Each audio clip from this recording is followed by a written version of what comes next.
It couldn't leak.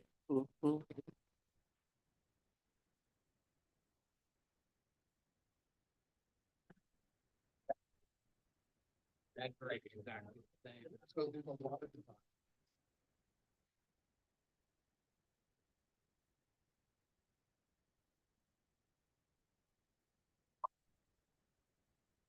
Okay, very good.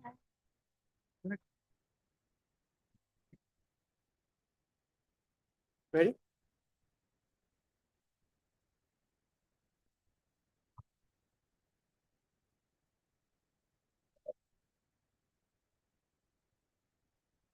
I'm not ready. So good afternoon, everyone. Would like to call this meeting to order. Let me just start. My name is Henry Garrido. I'm the Executive Director, District Council 37, and I'm also the co-chair of the commission, along with Arva Rice, who I understand will be joining us a little later. We want to start by thanking Mindy Volkstein and Dominique Mendez at John Jay College for hosting this evening. Tonight, we will conclude our second round of public hearings tackling, taking place around the 5 boroughs.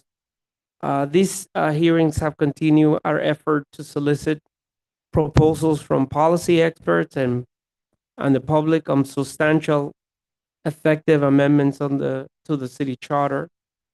The charter is our city's foundational document. Because the charter plays a vital role in establishing the structure and procedures of city government, it shapes how decisions are made on a wide range of issues affecting everyday New Yorkers. The commission has been empaneled to conduct a thorough review of the charter and craft proposals to be put before the voters. While this commission was convened via local law passed by the city council, we are an independent body. Regardless of the merits, any proposals that can be achieved by local law will not likely be up for our consideration. The commission will not consider any proposals that weaken local democracy of New Yorkers' rights. At our first round of borough hearings and through meetings with community partners and organizations, we received many suggestions on what to change in the charter. Following the process, the commission staff produced a preliminary report outlining several focus areas for our consideration, including government accountability, budget transparency, and land use. Our second round of hearings has concentrated on these topics, with each hearing covering one topic. We previously held hearings on government accountability in Brooklyn, and we will hear some additional testimony on this topic tonight. A final note of the process: we are not the only commission reviewing the charter. This commission is distinct from the Charter Revision Commission convened by the mayor, which I understand the meeting tonight. Both commissions are working simultaneously but separately.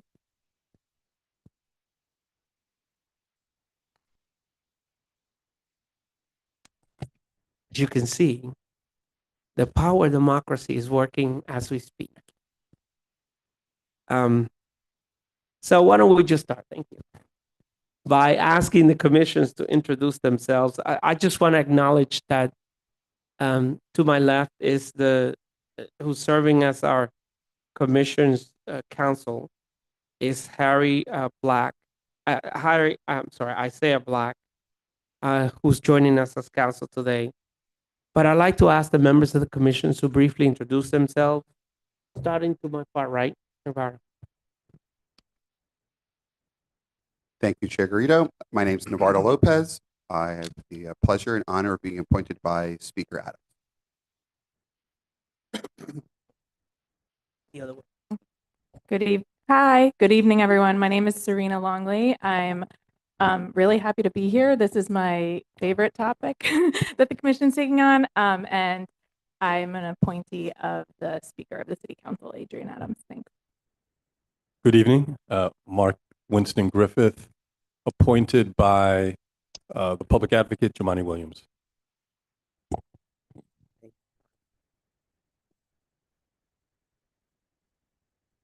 The other way. Joanne Yu, appointed by Speaker Adams.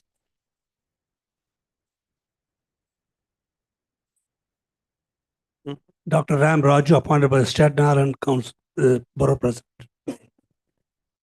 And all the way down here, I am Alan Swisher. I was appointed by Queensborough President Donovan Richards. Thank you. And I understand we have some commissioners online. This is Commissioner Manny Pastrish. I had the pleasure of being appointed by Speaker Adams. And hi, I'm Andrea Copel, also appointed by Speaker Adams. Thank you. Good evening, and thank you, Mr. Chair. This is Robert Maraglia, appointed by Bronxborough President Vanessa Gibson.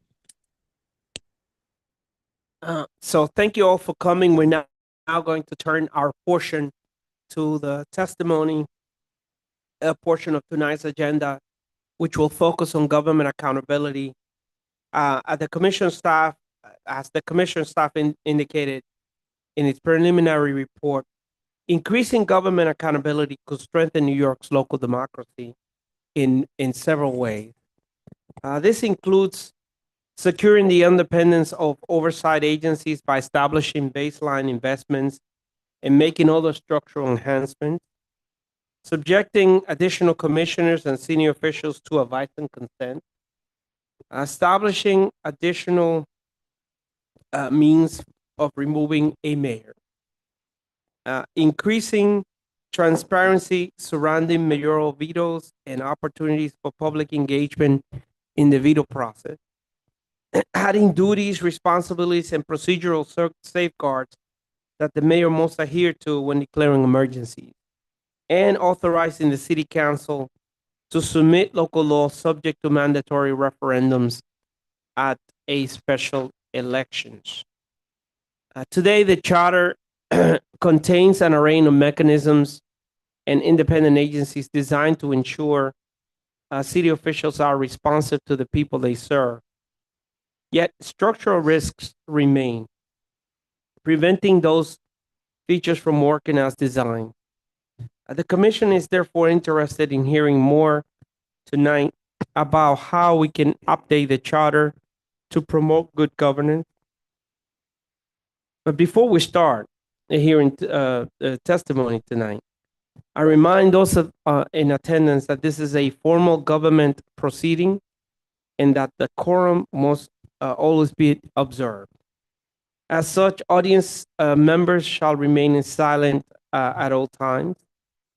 If you intend to testify today, but have not yet registered to do so, we will accept registrations up to the first 30 minutes of tonight's hearing. The witness table is reserved for people who wish to testify.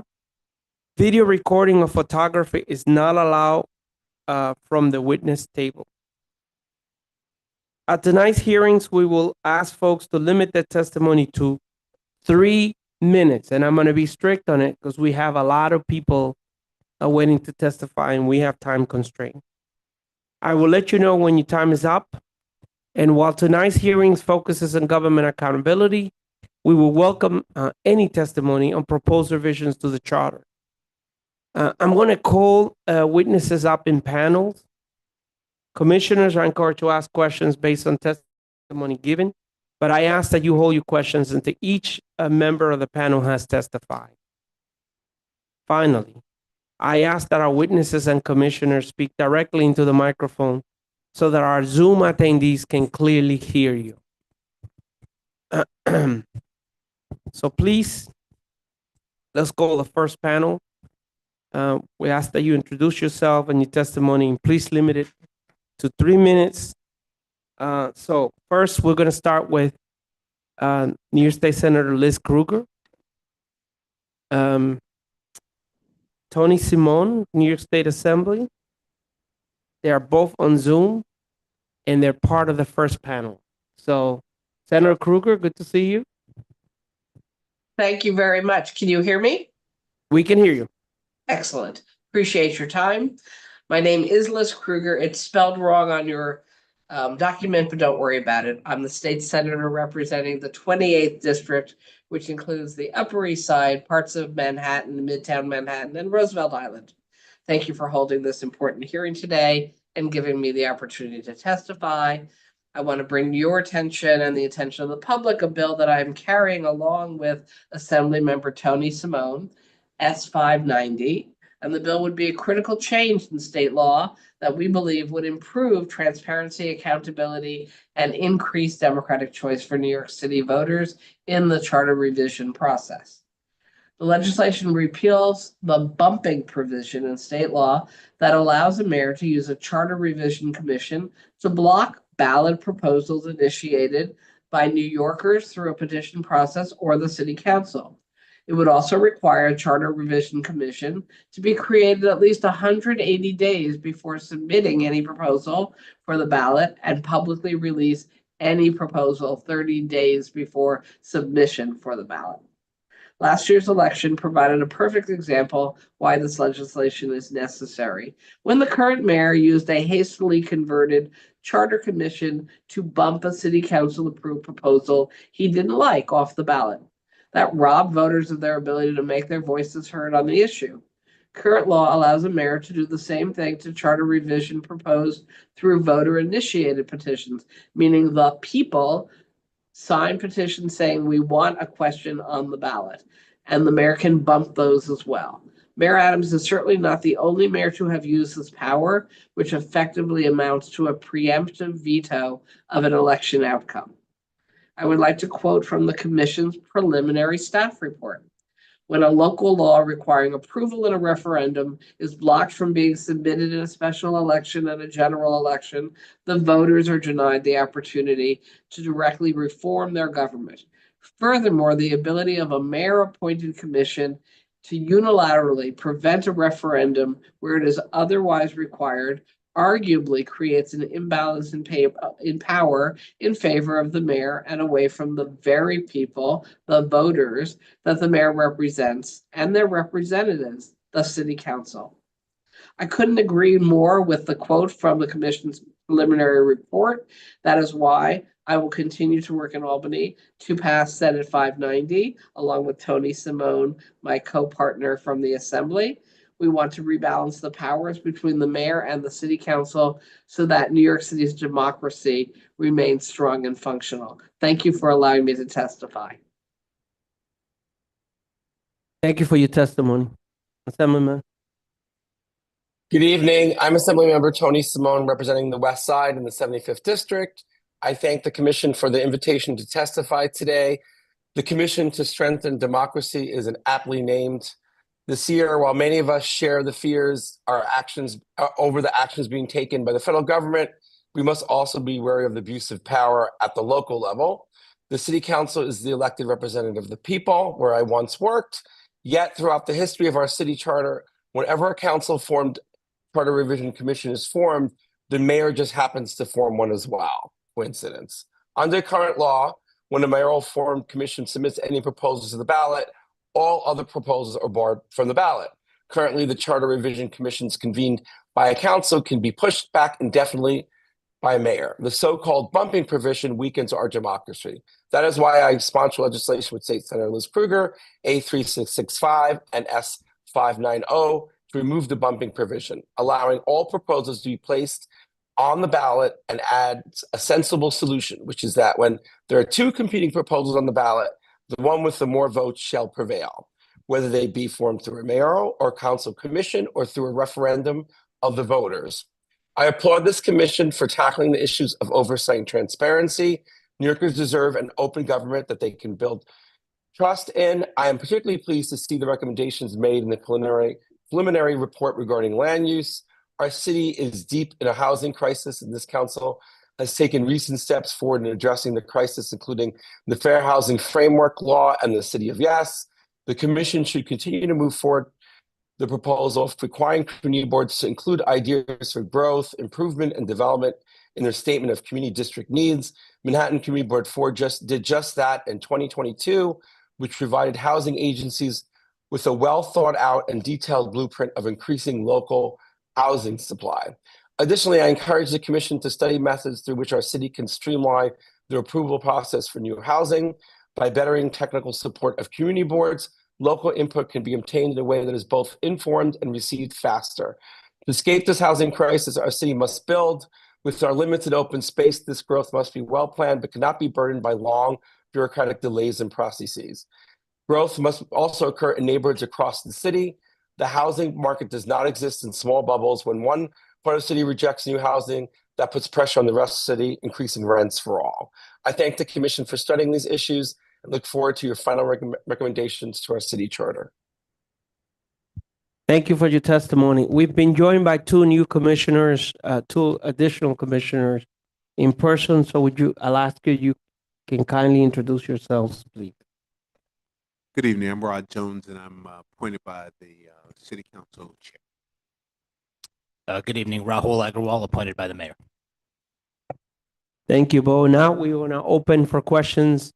Are there any questions from the commissions for the two witnesses today?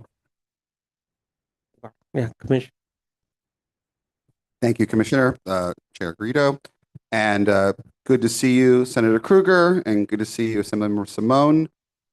My question, it's fairly simple, is how can we, the Commission, and how can the public in general help you to get this bill over the finish line? There's not much time left in the legislative session in Albany. So, we in the Commission share your view that really to strengthen democracy at the city level and quite frankly, the state level, it's important to, repeal the bumping position. But I think it would be helpful to know what can we do to help you make sure this gets a vote and then passed and signed into law.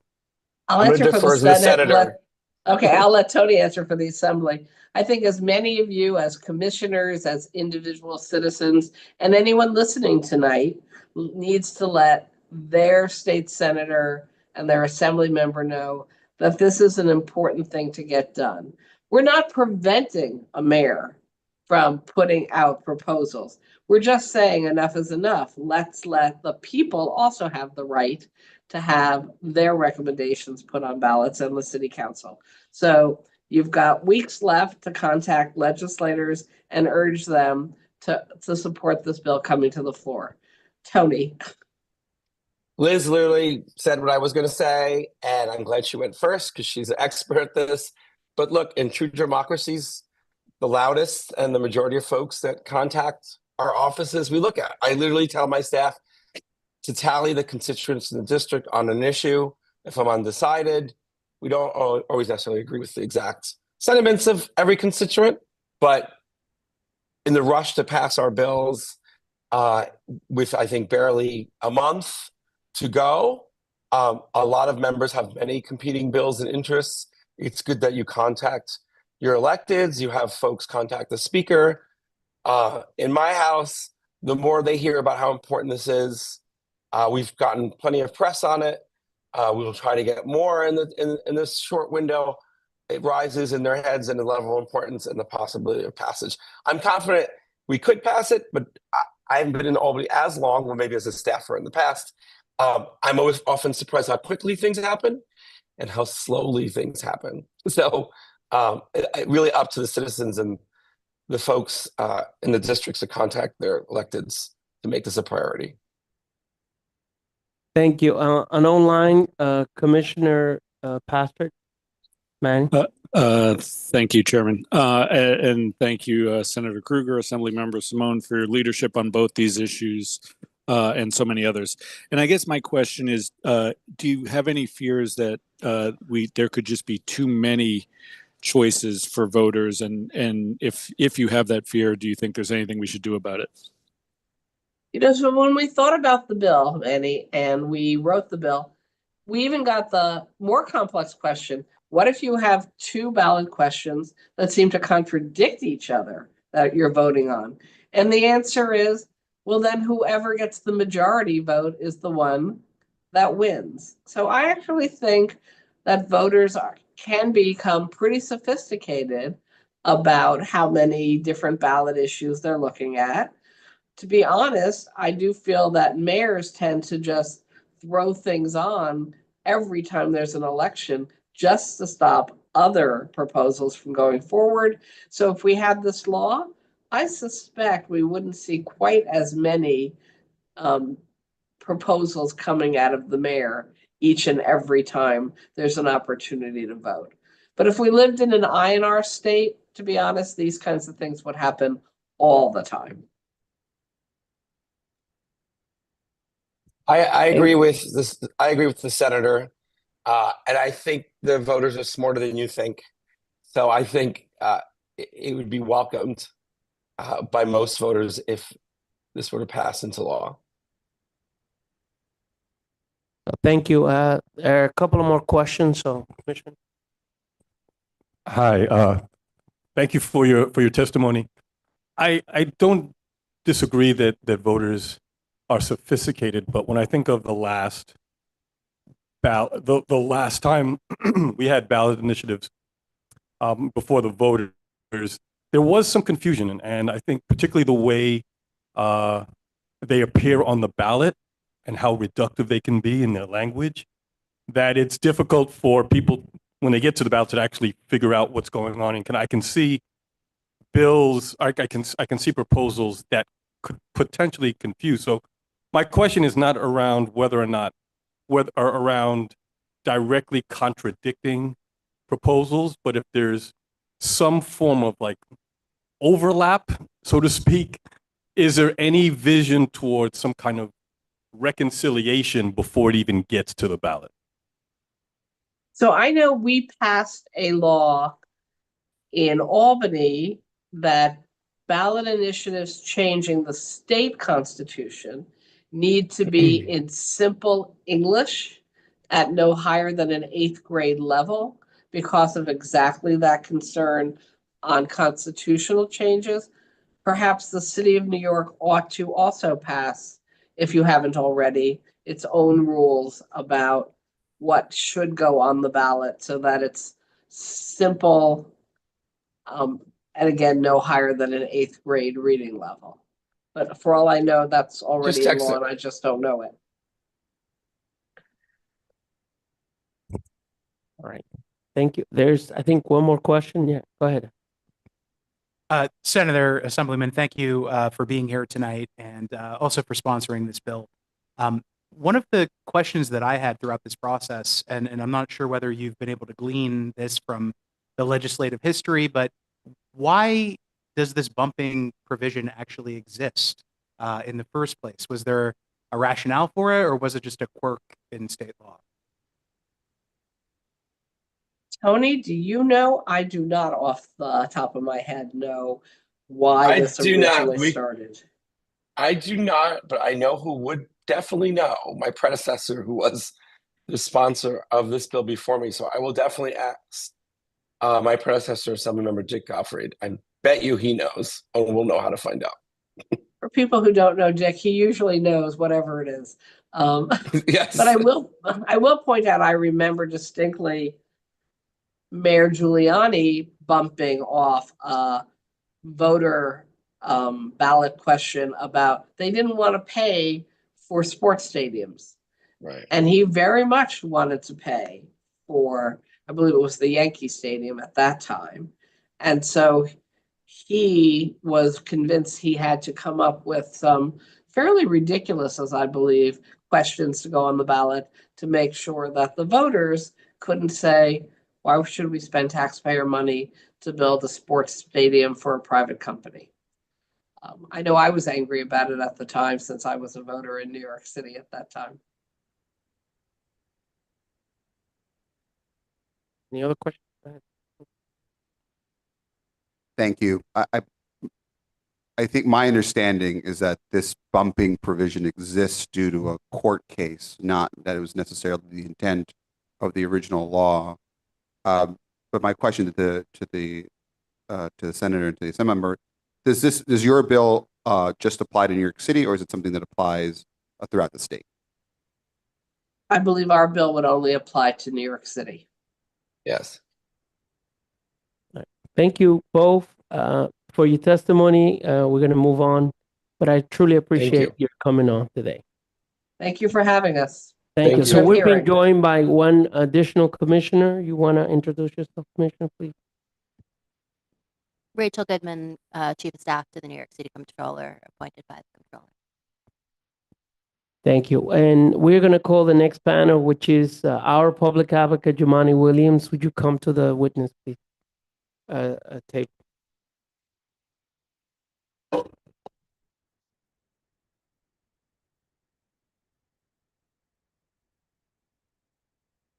Peace and blessings to you. You can start whenever you want. Thank you. Thank you so much. Peace and blessing, love and light to everyone. As mentioned, my name is Jemina Williams. I have the pleasure of serving as public advocate for the city of New York. Before I jump in, I want to thank everyone in the room, the chair, the commission members, and fellow New Yorkers for your participation in this open, transparent, publicly noticed process to make government better and fairer. The Office of the Public Advocate acts as a watchdog to ensure that city agencies are as efficient and effective as demanding by the people of New York, as set forth in Section 24 of the New York City Charter. The office also investigates and resolves constituent complaints relating to the services provided by these agencies. As the second highest ranking elected official in the city, however, my ability to fully serve New Yorkers can be undermined by the existing language in the charter. While the charter is a living document, excuse me, that has grown and changed just as our city has grown and changed, the language governing the public advocate's ability has not kept pace. I asked the Commission to consider and solicit feedback concerning a mechanism through which the public advocate can require officials and agencies to answer questions posed by the public advocate, whether that mechanism be some form of subpoena power or otherwise. To that end, I make two recommendations respective to the Office of the Public Advocate. First is regarding subpoena power. As I raised on my statement at the 2019 Charter Commission, the Charter states that the Office of the Public Advocate shall have timely access to those records and documents of city agencies which the public advocate deems necessary to complete the investigations, inquiries, and reviews. However, city agencies could fail to comply with these requests to no consequence in the absence of a subpoena, which would delay investigations that the Office of the Public Advocate are required to conduct. Giving the full office full subpoena power would better allow the office to fulfill its duties as mandated by the existing charter. This would avoid lengthy and expensive lawsuits to receive the information the city should be sharing between agencies the only current remedy.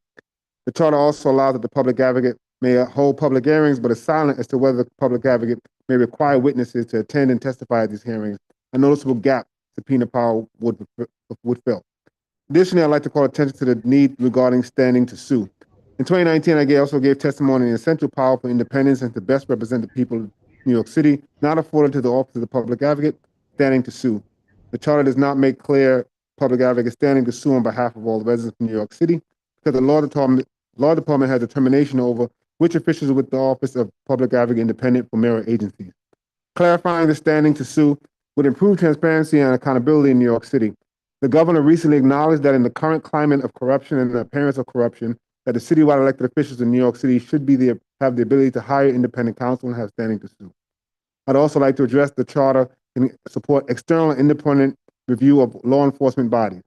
Right now, we are in the earliest stages of remediation tasked with addressing the administration's inability to effectively manage ongoing violence in New York City jails.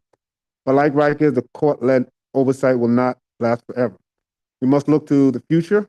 The New York City Board of Corrections should receive a minimum budget tied to 1% of the expense budget of the Department of Corrections. This would allow for fulfillment of the charter mandated duty to perform oversight of the Department of Corrections and is consistent with recommendations from numerous entities, including the American Bar Association. An investment into the BOC has serious benefits into the city that can include averting financial risk from lawsuits whose causes can be identified and addressed earlier, independently identifying and substantiating DOC needs for funding, and allowing for better informed decisions relative to sentencing and facility policies.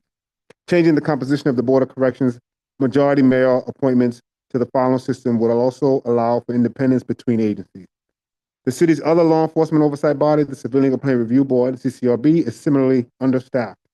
Setting a minimum budget for the Civilian Complaint Review Board tied to 1% of the expense of the New York City Police Department would correct this. As a workforce responsible for performing oversight for the largest police force in the nation, it makes sense that their budget be tied proportionally as it is in other major cities like Chicago and Miami.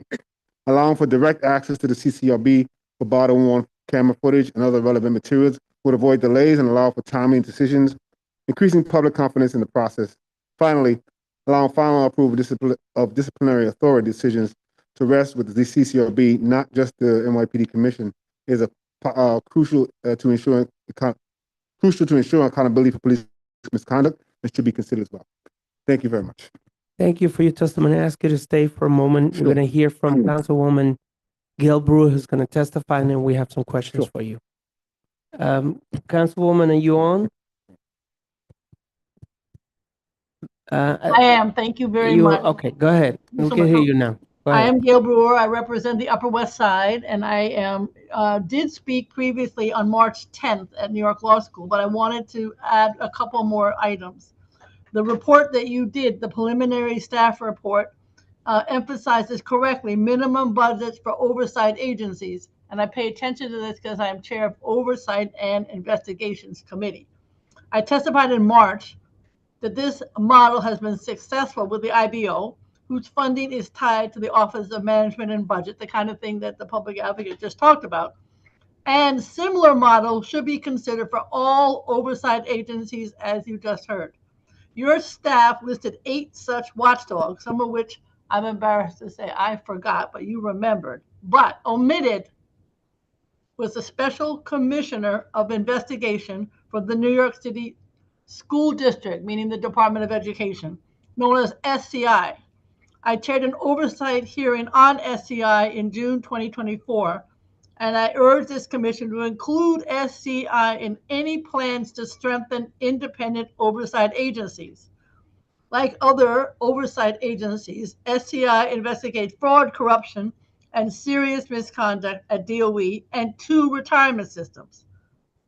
SCI's budget has remained exactly the same since FY22, $6.3 million. Of that, $6 million is designated for 55 staff members and $335,000 for everything else under OTPS. How can an office of 55 people with virtually no money for investigation tools adequately oversee an agency that employs 140,000 people across 1,800 buildings on an annual budget of $40 billion?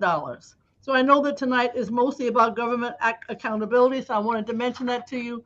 One other item is revocable consent agreements.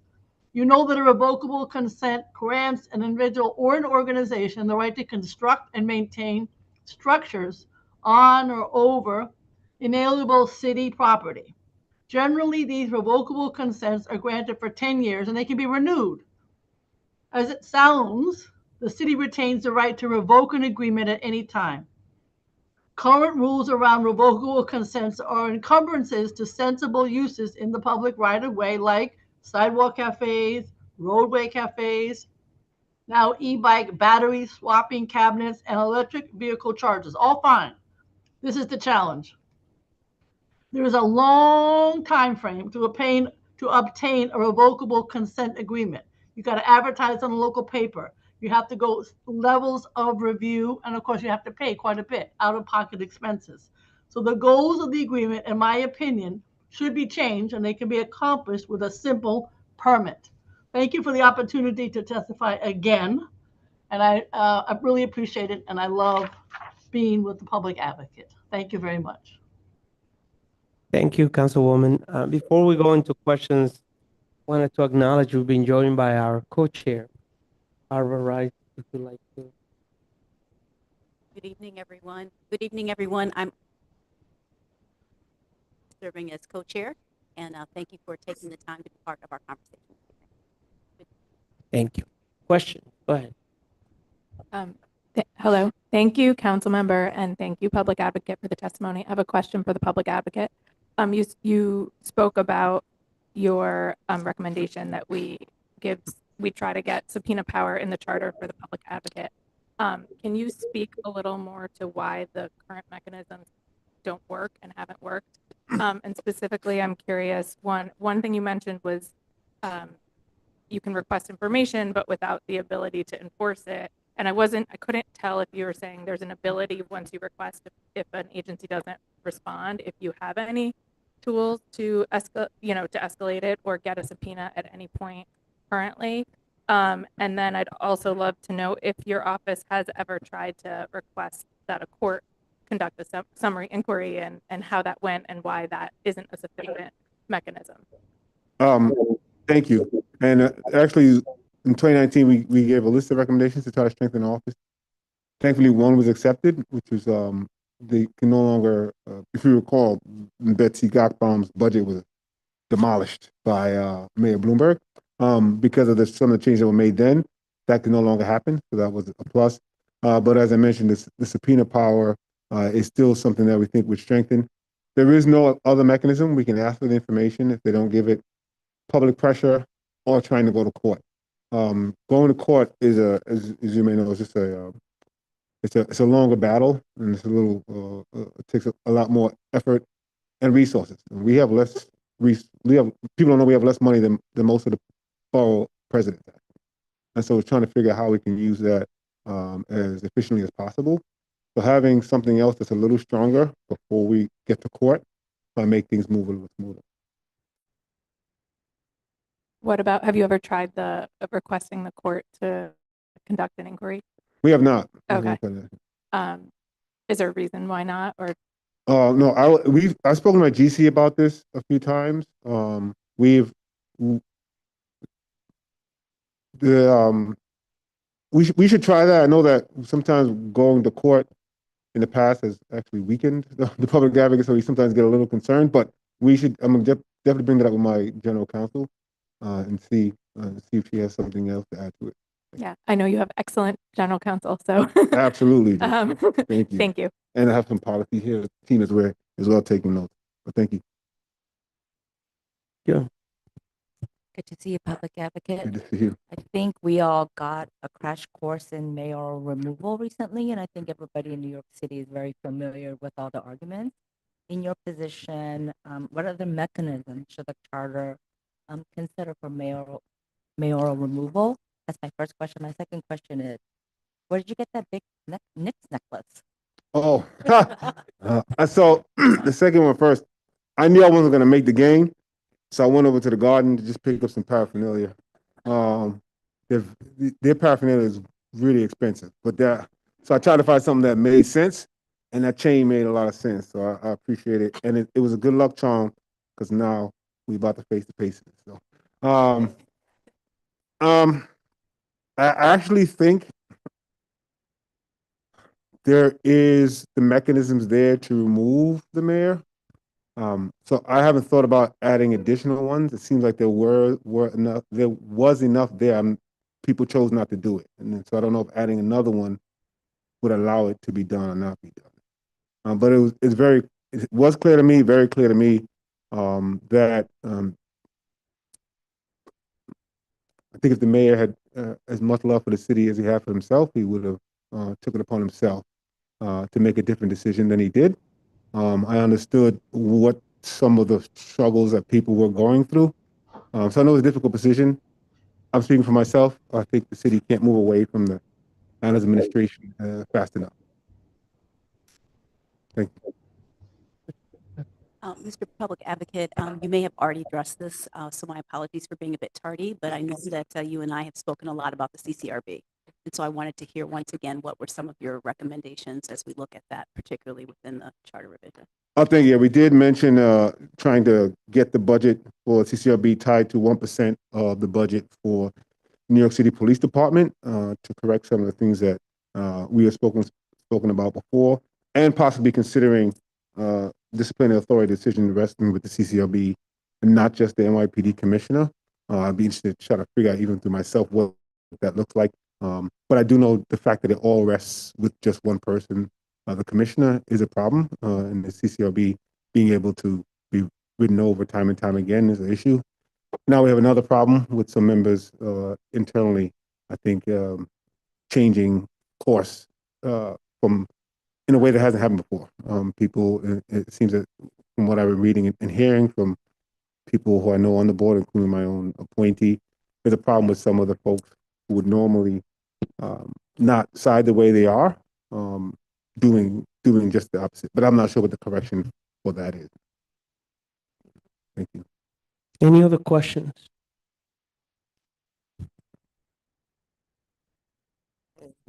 Commissioner Jones.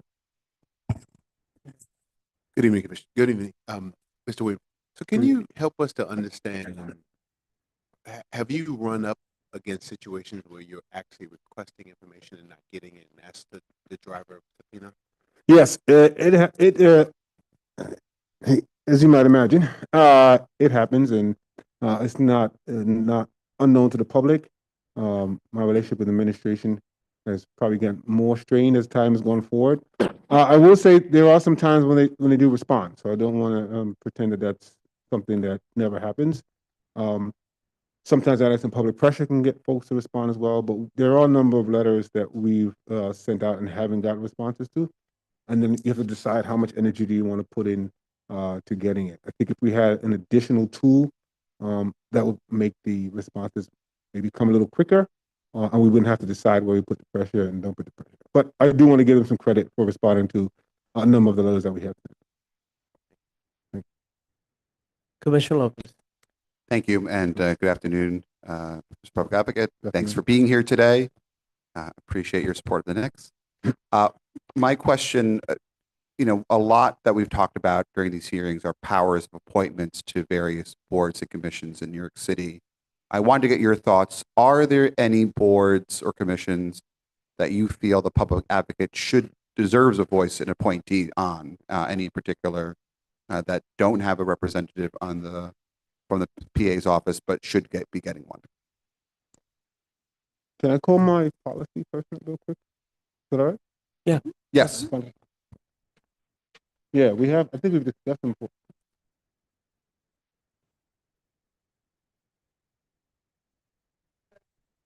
So could you wait until you get to the microphone so we can hear? Because there's people on Zoom also that needs to hear.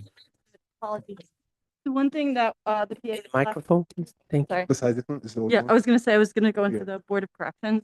So in terms of the Board of Corrections reassessing, I think there are some councils where the public advocate gets a single appointment, where it might make sense to serve in the ombudsman role for the city, have an equal appointment with the mayor in order to have more oversight of that. And I think the Board of Corrections is one of the things that we've talked about in the past. And just to be clear, we're not asking for an increase on the members. We just, are you suggesting that of the members that already exist, the appointment authority will lie somewhere other than the mayor?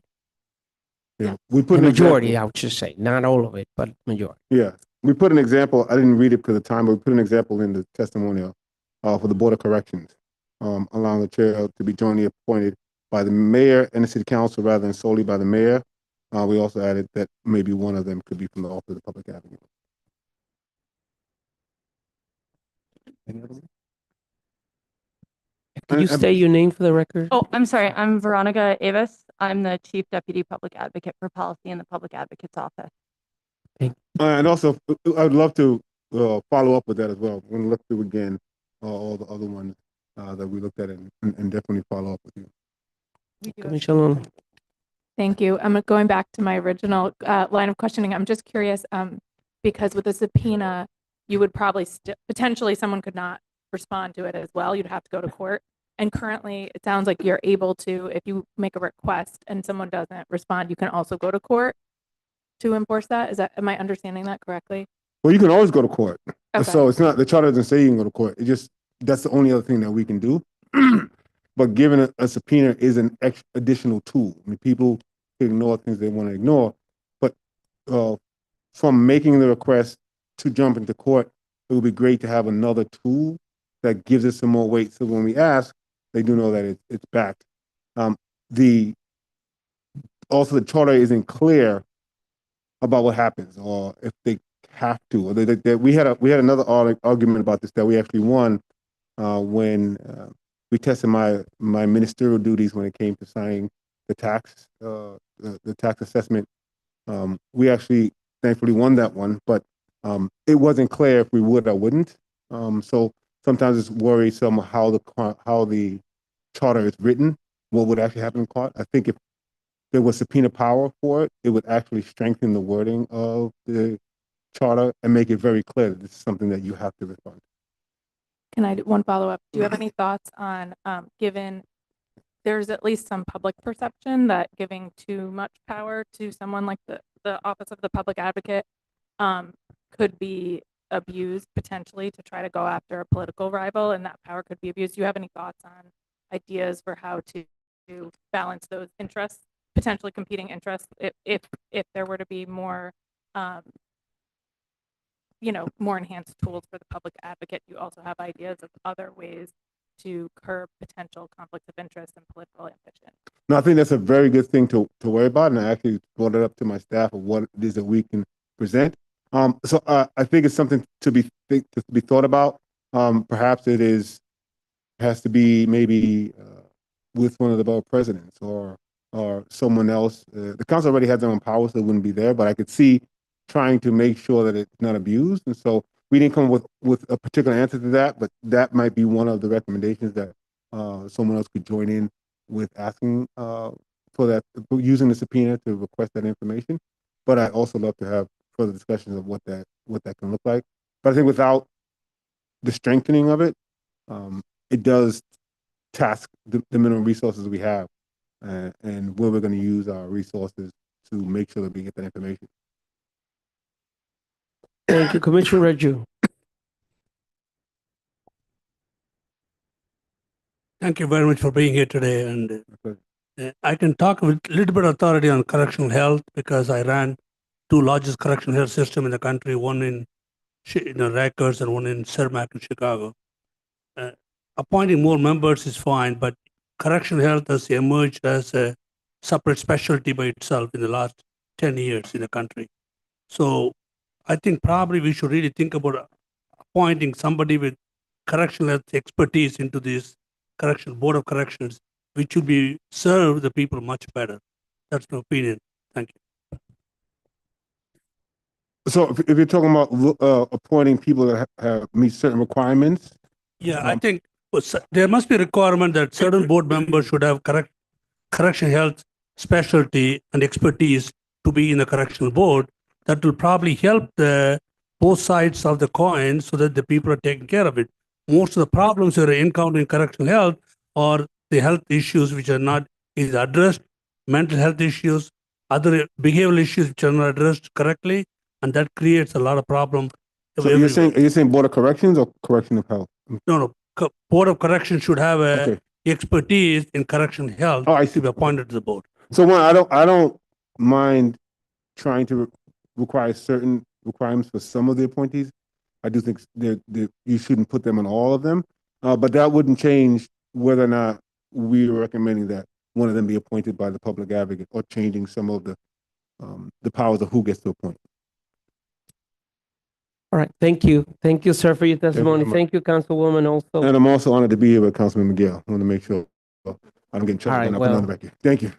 Peace, everybody. All right, thank you so much. We're gonna move on to the next panel, which is I'm gonna ask for Jocelyn Strawber from DOI, Rachel Falls. Are you here, Rachel? Rachel's in, right? Come on in, please. And then we have online on Zoom, Daniel Mori, which we will hear from, but why don't we start with you? How are you? Thank you. Welcome. Good evening. My name is Jocelyn Strawber. I'm the Commissioner of the New York City Department of Investigation, and I want to thank all the commission members for the opportunity tonight to discuss several proposals to strengthen the independence of our office. We are the city's Inspector General that investigates corruption, fraud, waste, and abuse involving New York City government. And I have 4 core proposals to discuss tonight, each of which would require a change in the law. First, the city charter should be amended to expand and strengthen the controls around the mayor's authority to remove the DOI commissioner. Under current law, the mayor may do so unilaterally after making a statement of reasons for the termination and after the DOI commissioner has an opportunity to respond.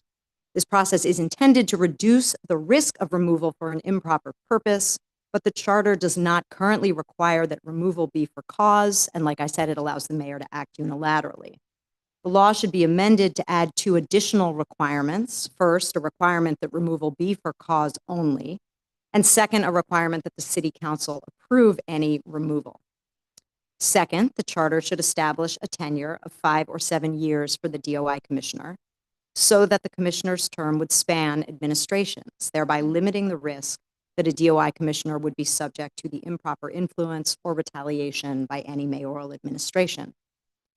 Third, DOI should be afforded budget independence to reduce the risk of City Hall or City Council interference or retaliation against DOI through control of the agency's budget and staffing.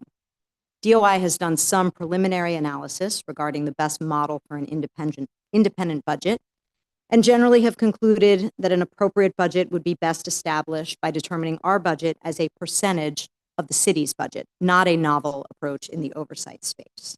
Using the fiscal 2026 executive budget as a starting point, our preliminary analysis is that DOI should be funded at approximately 7 to 8 1/100% of the city's budget.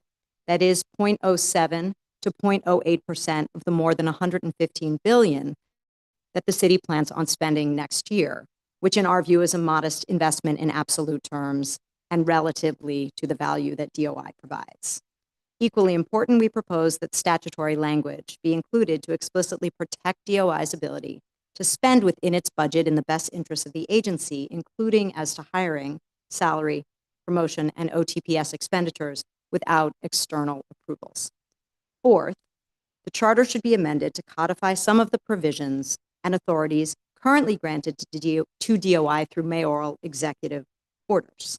In particular, the commission should consider codification of city employees' affirmative obligation to report corruption to DOI, the consolidation of all agencies' inspectors general within the DOI, and our unrestricted access to agency data and records. We would welcome the opportunity to work with the commission on these charter amendments to update the language of existing mayoral executive orders so as to appropriately align them with our current structure and needs. Thank you. Thank you. If you may. Good evening, members and staff of the Charter Commission. My name is Rachel Foss. I'm the Senior Policy Advisor for reInvent Albany. We advocate for more transparent and accountable government in New York. We thank the Commission and its staff for its preliminary report, in particular, its focus on strengthening oversight agencies. Our testimony, largely the written testimony, will dig deeper into ethics oversight and drawing from some research we conducted regarding other municipalities and supporting recommendations from the Department of Investigation. We understand that the Commission has limited time and resources, and staff recommended against proposing voting reforms at this time, largely due to preclearance and preemption concerns. We do not believe the same issues apply to campaign finance, however, and ask the Commission to propose independent expenditure reforms. The 2025 New York City mayoral election is seeing the largest ever amount of spending by IEs. The Fix the City PAC has raised a whopping $8.7 million as of writing this testimony, blowing all past IEs out of the water. This level of spending threatens the city's robust public matching system because IE disclosures and penalties are not keeping up with the scale and speed of spending. Without meaningful penalties, fines are simply a cost of doing business. In both areas, independent ethics oversight and independent expenditure reform, we ask the Commission to propose the best reforms possible to prepare for the worst. Democratic norms, the rule of law, and the institutions that work to promote these ideals are being eroded every day, and it is crucial that New York City make its oversight agencies as strong as possible. So we urge the Commission to do 5 things. 1, advance a ballot proposal creating a New York City Independent Ethics Commission, learning from best practices in other municipalities. 2, protect the Conflicts of Interest Board and Department of Investigation with independent budgeting. I think the Councilmember Brewer's point about there's other bodies like the DOI component for schools, we would support that as well. 3, increase independence of the Department of Investigation Commissioner. We support the reforms that the Commissioner just outlined. 4, propose a 2-step removal mechanism for the mayor with voter approval. Our colleagues at Citizens Union have advanced a proposal that we support where the council would hold a hearing and then subsequent to that hearing and a finding by the council, it would advance to the voters for a special removal election. We think that helps to address concerns about recall elections while providing a more thorough due process mechanism in the charter. And lastly, we support expanding penalties to even as much as 15 times the amount of illegal spending for improper coordination and improving disclosure for independent expenditure committees. We note the fairly historic action by the Campaign Finance Board to take away $600,000 of public matching funds because of coordination between Fix the City PAC and the Cuomo campaign. That was only possible because he was a participant in the public matching system. If he weren't, that wouldn't have happened. So there need to be penalties in other areas. My testimony has some charts and some a table about other cities, and hope you find it helpful as you develop your final recommendations. Plenty of questions, but let me ask for the last member of the panel, Daniel Mori online. If you can start your testimony now, please. Hi, thank you so much. Unrelated, very much so, to what my other panel members have said, although very interesting. I'm here actually just to speak about the Civic Engagement Commission and the citywide participatory budgeting process. So good afternoon to everybody. Thank you so much to the New York City Commission to Strengthen Democracy, and thank you for all your work. So my testimony is about the impact of the New York City Engagement Commission, the people's money, which I'll refer to as Citywide PB. I'm on the board of League of Women Voters, and the League has been a participatory budgeting partner since its start and launch in 2022. We've been holding idea generation sessions, and we've been participating in the balloting efforts. Our outreach has included middle and high schools, assisted living facilities, English language learners and new New Yorkers, visually impaired students, CUNY undergrad and graduate students, communities at settlement houses, and a range of nonprofit organizations. For Phase 3 voting, we've also canvassed at many parks, green markets, public meetings, and street fairs. We have thoroughly enjoyed the process and have seen firsthand the impact Citywide PB has on participants, including the positive impact on our members and our volunteers. We've also been impressed with how the CEC has intentionally refined the process each year, taking input from partners and working to enhance it. I'd like to briefly share with you some of the takeaways we had in the following areas, and there's more in the written testimony: the impact on participants, the benefit for our organization, and the highlights of working with the CEC. Mostly I'll focus on the impact on participants. First and foremost, it's a thoughtfully structured, Citywide PB is thoughtfully structured to encourage participants to identify problems and then come up with ways to address them. Being in the room during an idea generation session yields awareness of thoughts and concerns of New Yorkers who might not otherwise be engaged or be heard. But importantly, the process also empowers participants to come up with solutions. And I detail examples in the testimony, including students talking about housing availability and how even at high school, they're concerned about not being able to stay in the city where they grew up. And what they did is they proposed a workshop on housing access, and it was one of the winning ideas the first year, the launch year. And when I went back to that high school, those students were so excited to know that they had suggested something and that it had won and that it had been funded. Whether any of these ideas ultimately they'll become winning ideas or even make the ballots, they have been formally captured and are useful input for governing.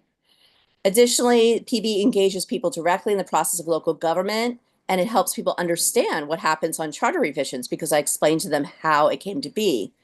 And people also learn about the city budget process. And in closing, I will say they learn about the total city budget and how it's allocated. And to be honest, they are always surprised and often frustrated that the amount allocated for citywide PB projects is only $5 million out of a budget of over $100 billion. We also, as an organization, have really enjoyed our expansion of partnerships. And again, I can say in the CEC, I comment directly on some specific things and where they're really receptive and they work great with the partners. So thank you. Thank you for your testimony. I think one of the hardest things that we do is panels like today that there's so many questions. I think we could spend an hour and a half just talking about DOI or about your proposals for campaign finance reform. But I want to start with you, Commissioner of DOI, because I think you heard by my earlier opening remarks about one of the areas that we like to explore is the idea of independent agencies to do their job, whether it's funding, resources, also the ability to remove the person who's there, who ultimately is one of the biggest exercise of democracy that you could have, right?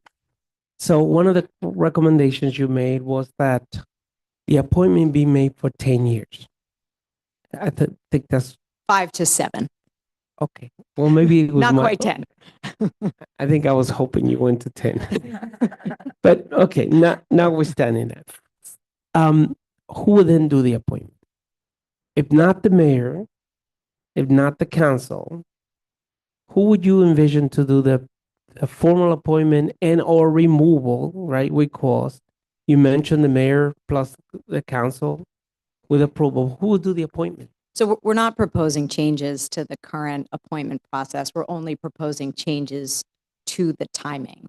So for example, if you started this proposal with, let's say, the incoming administration in 2026, the commissioner who was appointed by that administration would have a 5 to 7 year term, depending on what determination was made by this body, if this is going to be something you propose, which means that it would be either, we don't know who the next mayor will be or therefore how long their term will be, but they, with the approval of the city council that holds a hearing as part of the confirmation process, would still be proposing appointing the new DOI commissioner. It's just that the term would run beyond that mayor's term potentially. Now, if you have a mayor who's serving 2 terms, they would, at the time that the DOI commissioner's term had ended, it would be up to that mayor if they wanted to reappoint them or if they wanted to remove them,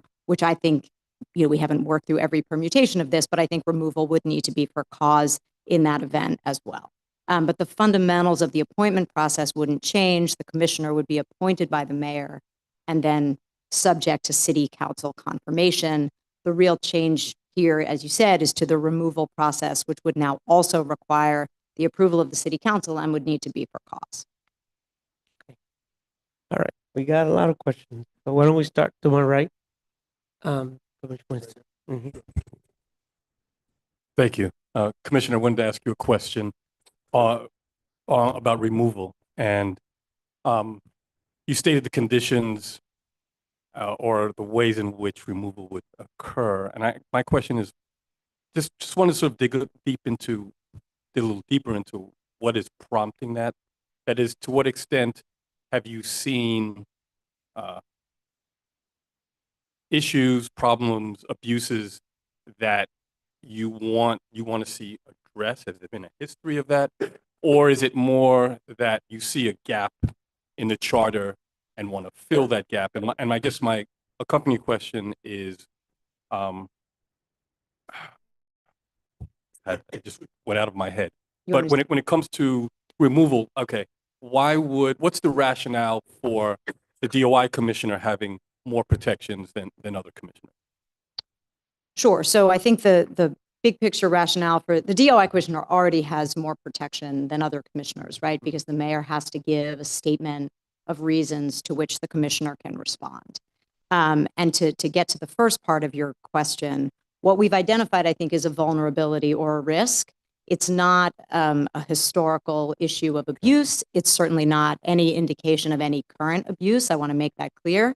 There have been no, threats of removal of any kind by this administration, and obviously the commission is aware of, the significant work that we've done that at times you could certainly say placed us at odds with the mayor. So what we're really addressing is a risk. I think when you look at the statute, you see that if a mayor were to decide for an improper purpose to remove the commissioner, the mayor would have to provide a statement of reasons that the commissioner could respond to.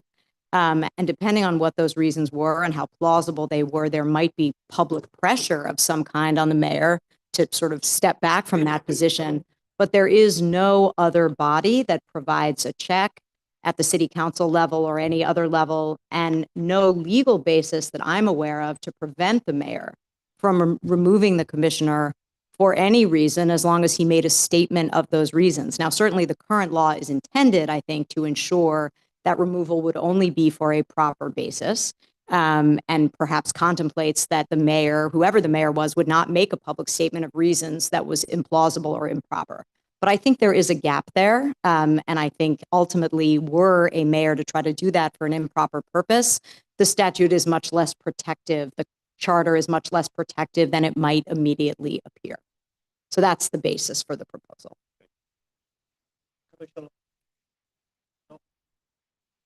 Okay. Thank you to all the panelists for the testimony. I have a question for Commissioner Strouber. Thank you. So I couldn't agree more with the independence of the budget and removal. But one of the things you mentioned that I would love to hear more about is this idea of unrestricted access to information. Can you tell us more about what you're proposing and why?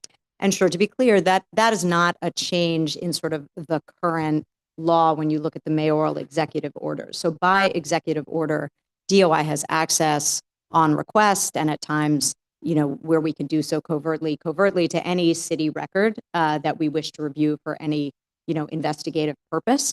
We also have access to any city employee to interview them, and we can conduct compelled interviews again for any investigative purpose.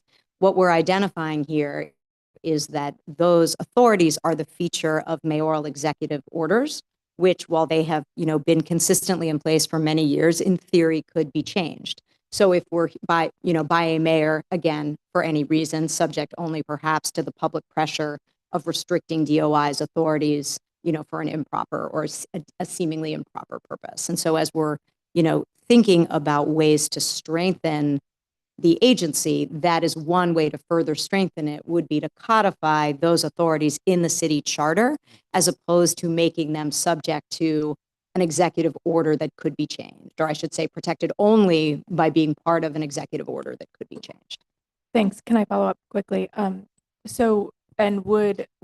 unrestricted access, so codifying, I understand what you're saying about you wouldn't have to rely on the current mayor to continue that executive order, but does unrestricted access mean that DOI could access information without, the custodian of that information knowing? Would there be an ability for agencies or subjects of the inquiry to review for privilege, or is this a way to get around that? So DOI is within the city's privilege, so we can receive city privileged information. We can't waive the city's privilege. So, for example, if we're preparing reports, we have to be mindful that we can't, reveal privileged information without the approval of the agency.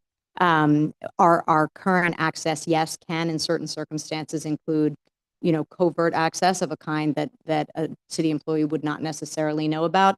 Other types of access, and to some extent, this depends on the systems that we're dealing with.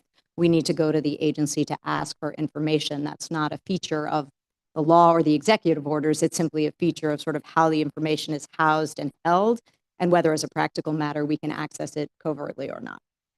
Sorry, one more quick, just because in terms of the privilege issue, how does that play out if you have different branches of government? So if you're appointed, it's not you, but the commissioner that is appointed by the mayor, and potentially, does that mean they could have unrestricted access to other branches of government information and those potentially privileged pieces of information through what you're proposing in the charter? I'm not totally sure I'm understanding what you mean by other branches of government. I mean, for example, we oversee and conduct investigations involving the city council, but we don't have the kind of access to city council records that would enable us to obtain privileged information in that context. Certain of our access is restricted, so we don't have access to certain types of law department communications, at least not without, having a dialogue about that. So we really deal with this on a case-by-case basis. We take a very conservative approach to ensure that in the investigations that we conduct, we're not ever disclosing or at risk of disclosing privileged information unless it's clear that there's going to be a waiver by the relevant agency. Okay, thank All right, 1 second, Commissioner. I believe there were questions on this side as well. So would you go ahead?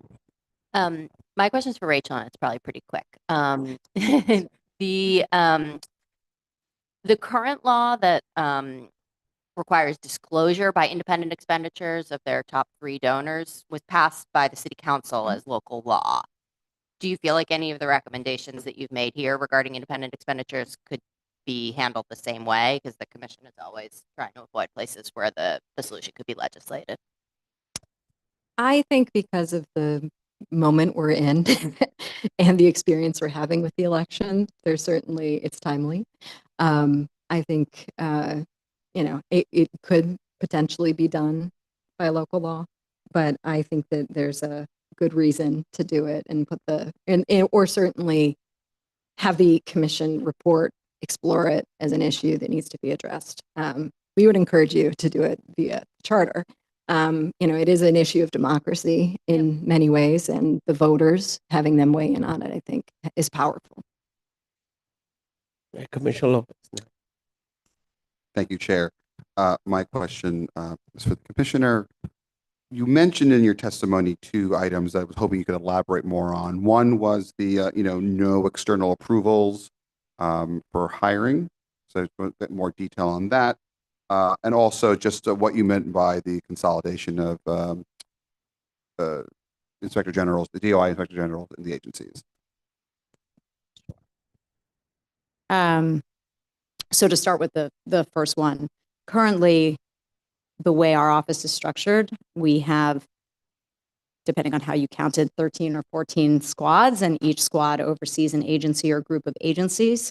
And each inspector general works physically within, the confines of the DOI building, with, a couple exceptions occasionally, and reports up through our chain to the DOI commissioner. That is the product of a mayoral executive order that dates back, I think, to the 70s or 80s. Before that, and someone will correct me if I'm getting the date wrong. And before that, there was a dual, and this is actually in my written testimony, which I had to, which I shrunk down so I could fit within 3 minutes. But before that executive order, each of the inspectors general sort of sat physically within their home agencies and had a dual reporting chain to the DOI commissioner and to their agency head. And I think the concern that prompted the executive order was that really limited their ability to provide robust and independent oversight. There's a concern about them being too tied to their quote unquote home agency. So that consolidation is the status quo, but again, the status quo by virtue of a mayoral executive order, not a charter mandate. And that's the reason for raising it here. The second issue relating to the budget, we, like any other city agency, are subject to OMB approval for all of our hiring, promotions, raises, even when we are doing so within our existing budget. So I'm not talking about like requests for new headcount. And as I think every agency has experienced, maybe particularly in the current budget environment, getting that approval is a time-consuming and laborious process. It can cause us to lose, excellent candidates who simply can't wait long enough for confirmation that their conditional offer will be approved by OMB. So if, as we urge the commission to take up the issue of budget independence, if we're going to truly have budget independence, we have to have full control over our own hiring. Great. Just a quick follow-up. Thank you. That was really, really helpful on both items. On the consolidation, my question is similar to what was asked before. Is this a gap in the existing law, or have there been cases where potentially a mayor has tried to interfere with that chain of command? I am not aware in this administration or others, although there could be historical examples I just don't know about. I'm not aware of interference. Again, I'm not aware of any kind of, current threat. This is simply a recognition that certain critical aspects of how we're structured could be revised, at the will of a mayor for any reason. Again, subject only to whatever public pressure might exist, not to interfere with the way we work. And so as we think about what is the best way to fully strengthen this agency, I think solidifying those aspects of our structure would be important. Sorry, one last follow-up. Do you think that the inspector generals should deserve the same type of removal protections that you're advocating for the DOI commissioner? That is a very interesting question.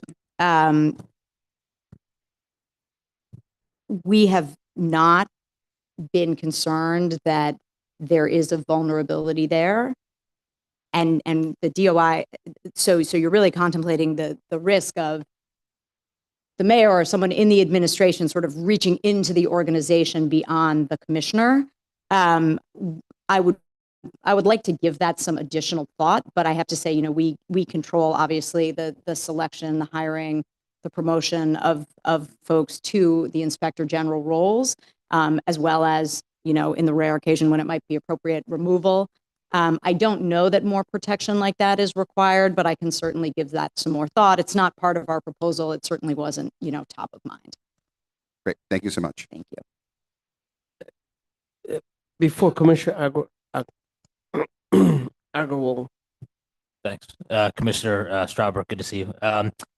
Question, the testimony before you by the public advocate called for or requested that we impose or give him subpoena power via city charter amendment. Do you have thoughts on whether that would be a prudent use of our authority, or it would be sort of make sense from your perspective as, the head of the city's primary oversight agency? I would want to further study the proposal, the current authorities, the current challenges that the public advocate articulated before weighing in on that, but I don't feel prepared to address that now. Got it. Thanks.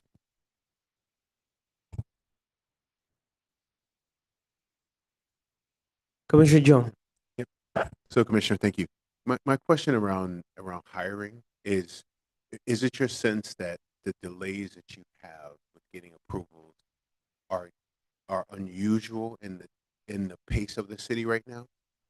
I can't say that, no. Unfortunately, I think this is, probably an issue that includes but is not limited to DOI. Obviously, given our unique role, we find this particularly challenging, but I'm sure other commissioners sitting here would say the same. So I don't think it's unique to us, no. Thank you. I'm sorry. The time is the problem. I would have had a few questions for you, Rachel, as well, but I think we're going to move on. I appreciate all your testimony. Thank you. And for future the commission, we still have about 12 people to testify. So if you can kindly limit your questions and not keep continuing, because otherwise we're not going to allow people who are otherwise online to testify to do so. Thank you so much. Let me call the next panel. Councilwoman Pierina Sanchez is online. Is she?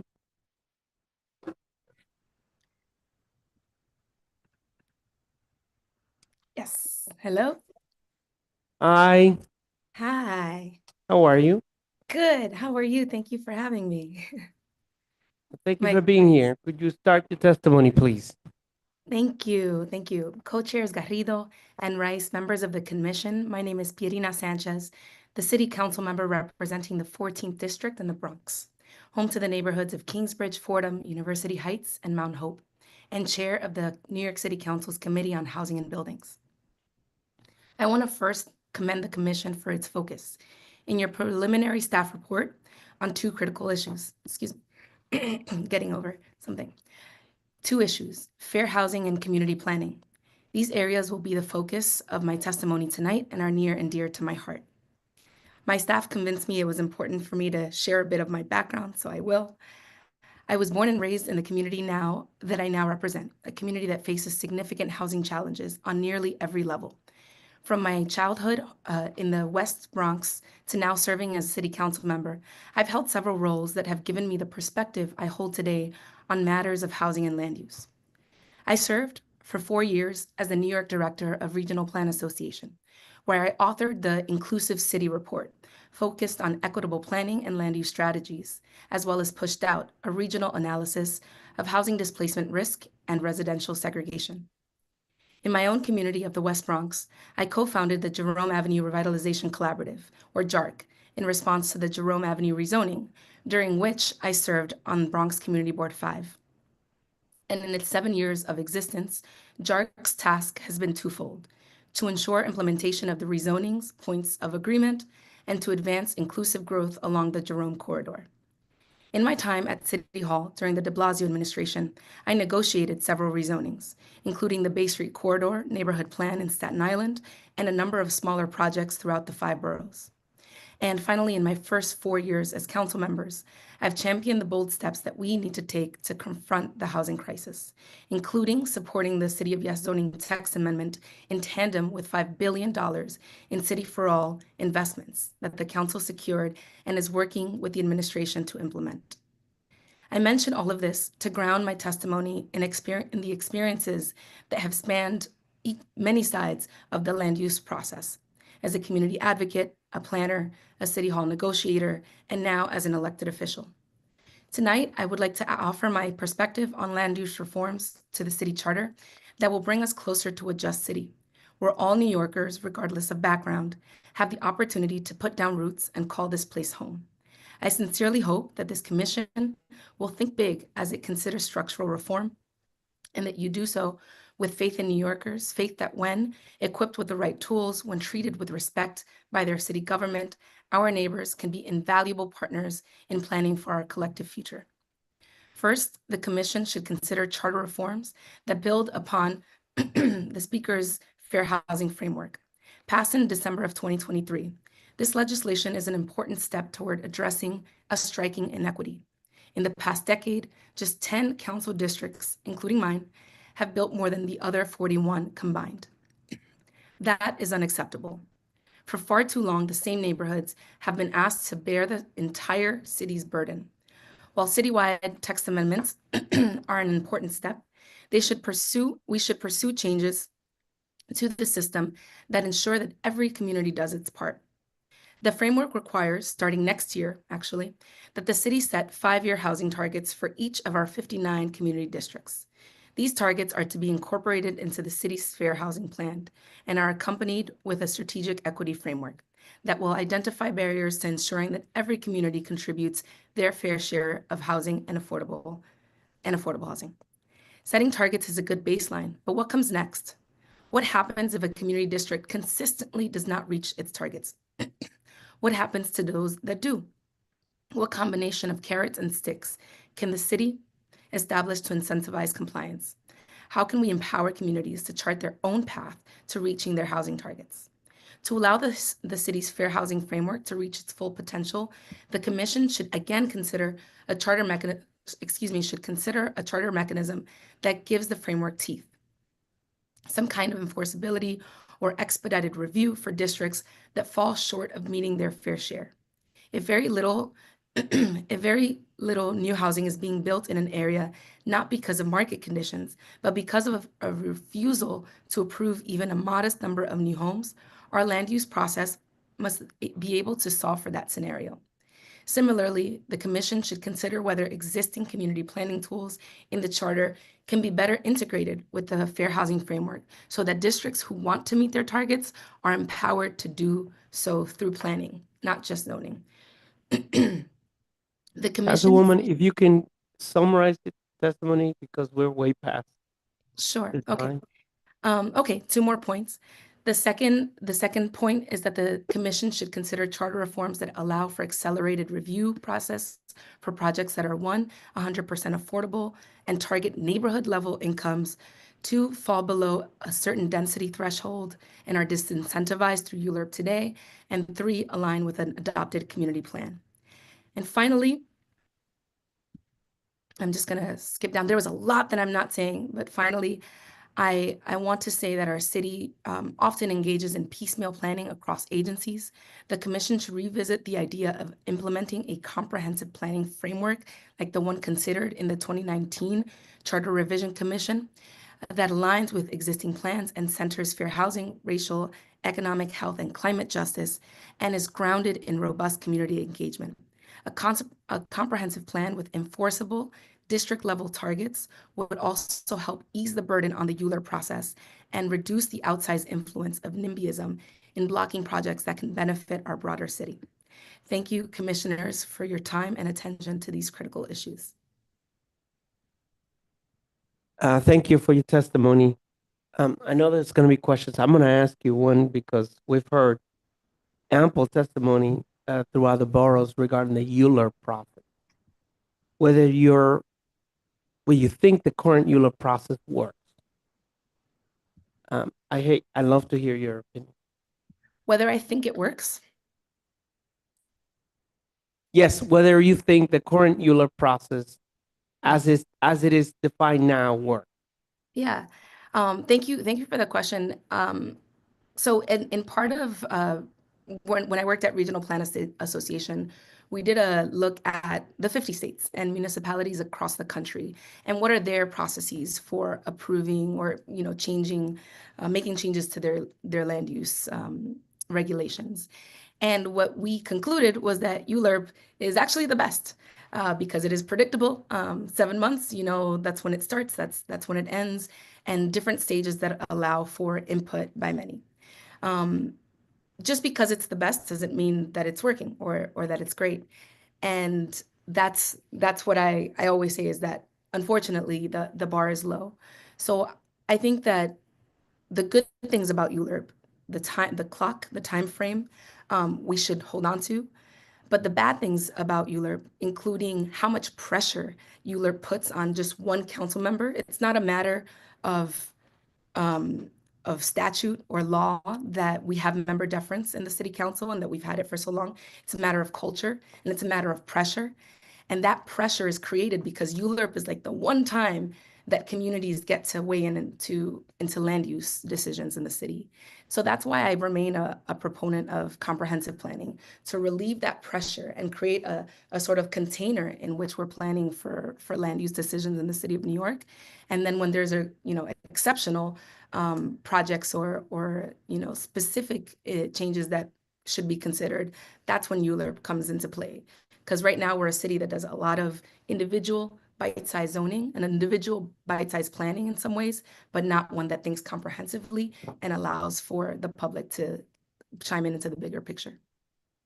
Thank you. We've also heard a lot about a lot of projects stuck in pre-cert in the process. What is your take on it? Yeah, I've been through 2, and now I'll say 3, because as council member is my 3rd. I've been through 2 and now 3 really great pre-certification processes. One was the Greater East Midtown rezoning when I was at RPA, or called GEM, that rezoned the Midtown area. The second was the East Harlem project in Speaker Mark Viverito's district at the time, and now is the Kingsbridge Armory redevelopment. And what's great about these 3 examples is that they had really robust community engagement at the before certification, right? So you kind of get all of the grievances and concerns and fears and even NIMBYism, all of it, you get that up at the front before certification and before the 7-month process of ULURP, so that when you go through ULURP, you're kind of, you're not getting any surprises, right? And the way that each of these 3 processes, GEM, East Harlem rezoning, and then Kingsbridge, the way that they work is that they were happening at the same time as, the city planning's, convoluted. I will agree on criticisms to that extent.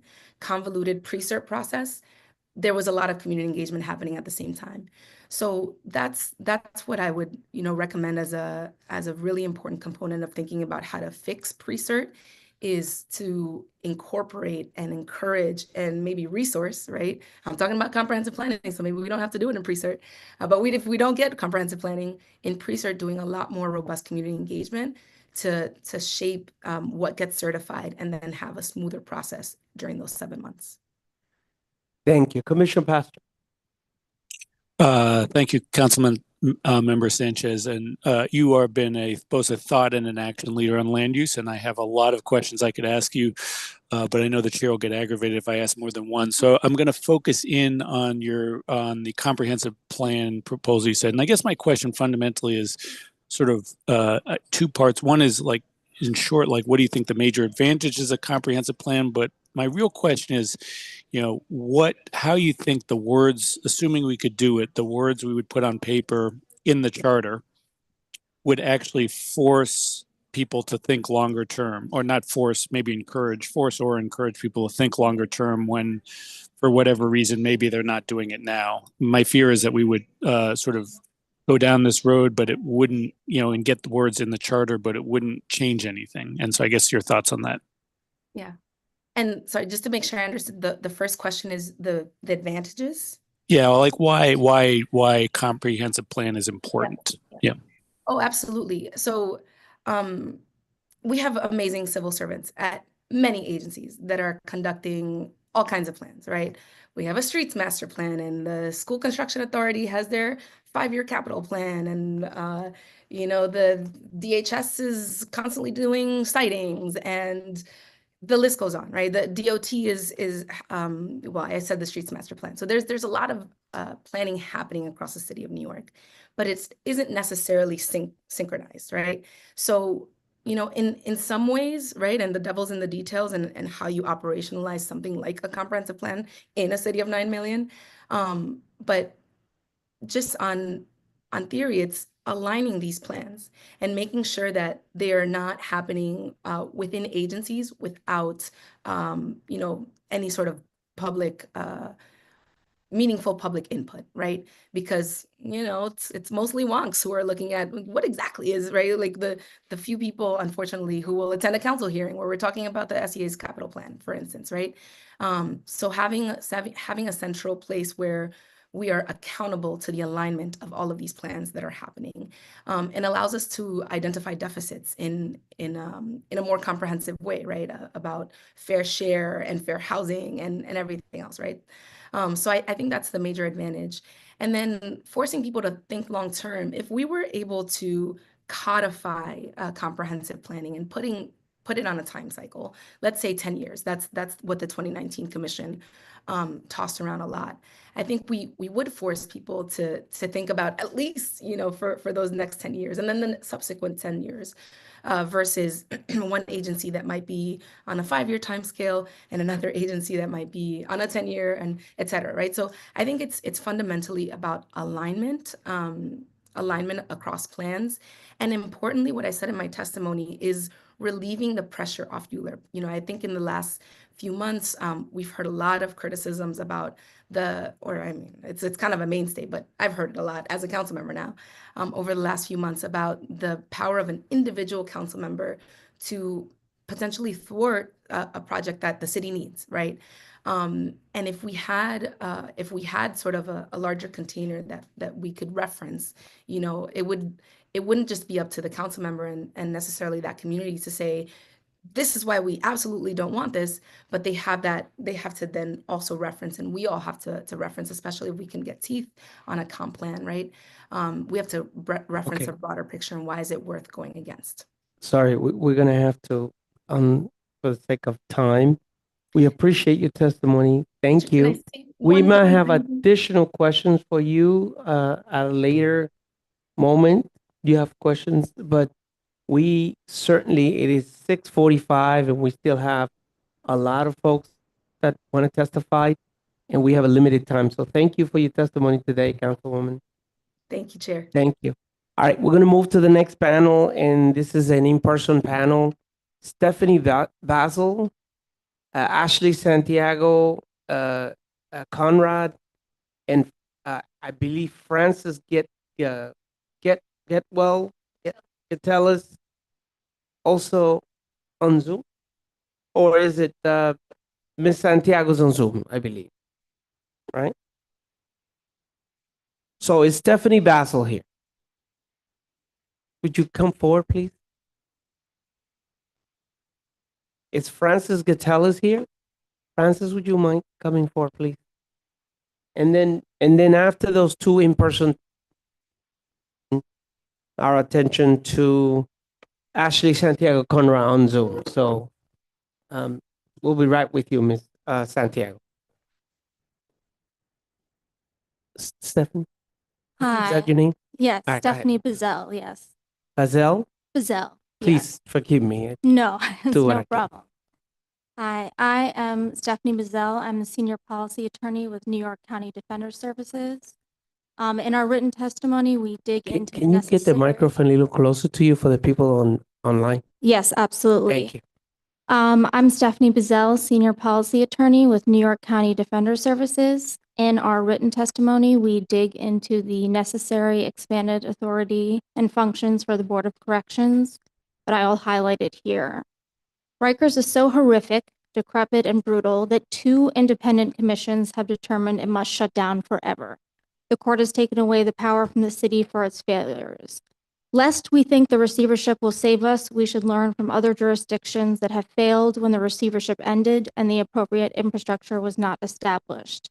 For the BOC, we need to require quarterly visits to facilities. How can someone rule on conditions of confinement without seeing what's inside? Right now, men are being housed in women's facilities. No one knows how this is working because Rikers is a complete black box. We need to conduct periodic visit reports on visitors.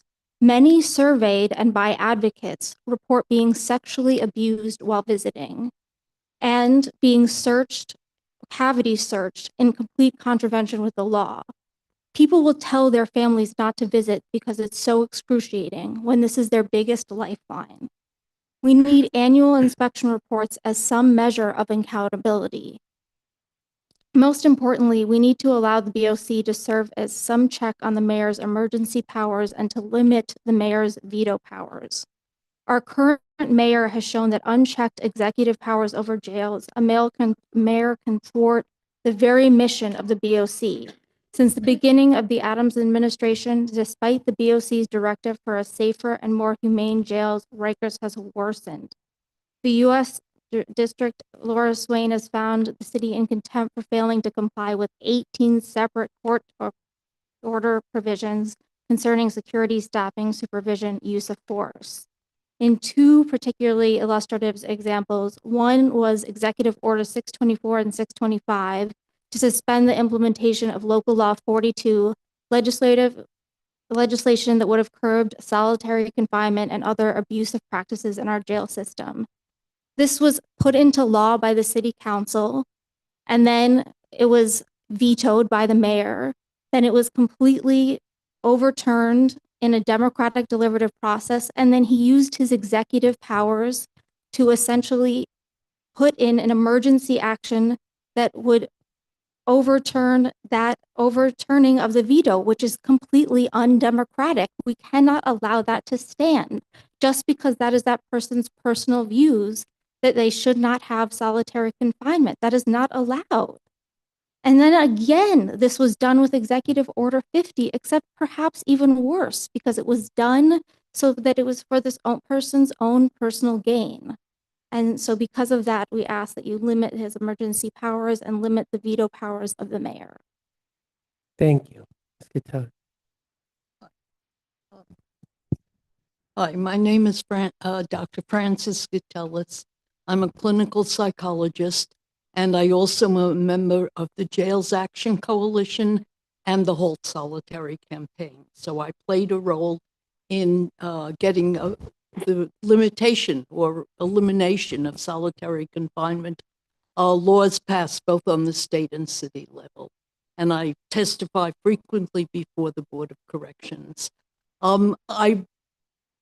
My colleagues have already submitted, I think a number of them have testified about the ways in which the functioning of the Board of Corrections must be given more strength, more authority, and it includes funding and staffing and issues like that. So I won't go into those details.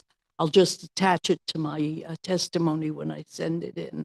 But there are 2 issues that I would like to stress, having to do with people who are in the city jails who don't belong there. The first group is the people with mental health problems, serious mental health problems. They are 57% of the people in custody. And that is just outrageous. And it is partly because of our policies, which don't exist for the care of the mentally ill. In the 50s through the 80s, there was a huge movement for deinstitutionalization. And when that finally came to be and the hospitals were closed, there was a promise that they would have a substitution of mental health facilities, community-based, that would be more able to be helpful to the people. But they never kept that promise. that turned out to have been a lie. And instead, what has happened is that the mentally ill are two places. They're in our jails and they're on the streets homeless.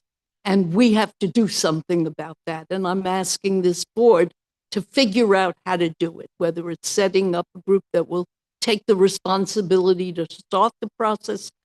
If you can do that, I would love to see that happen.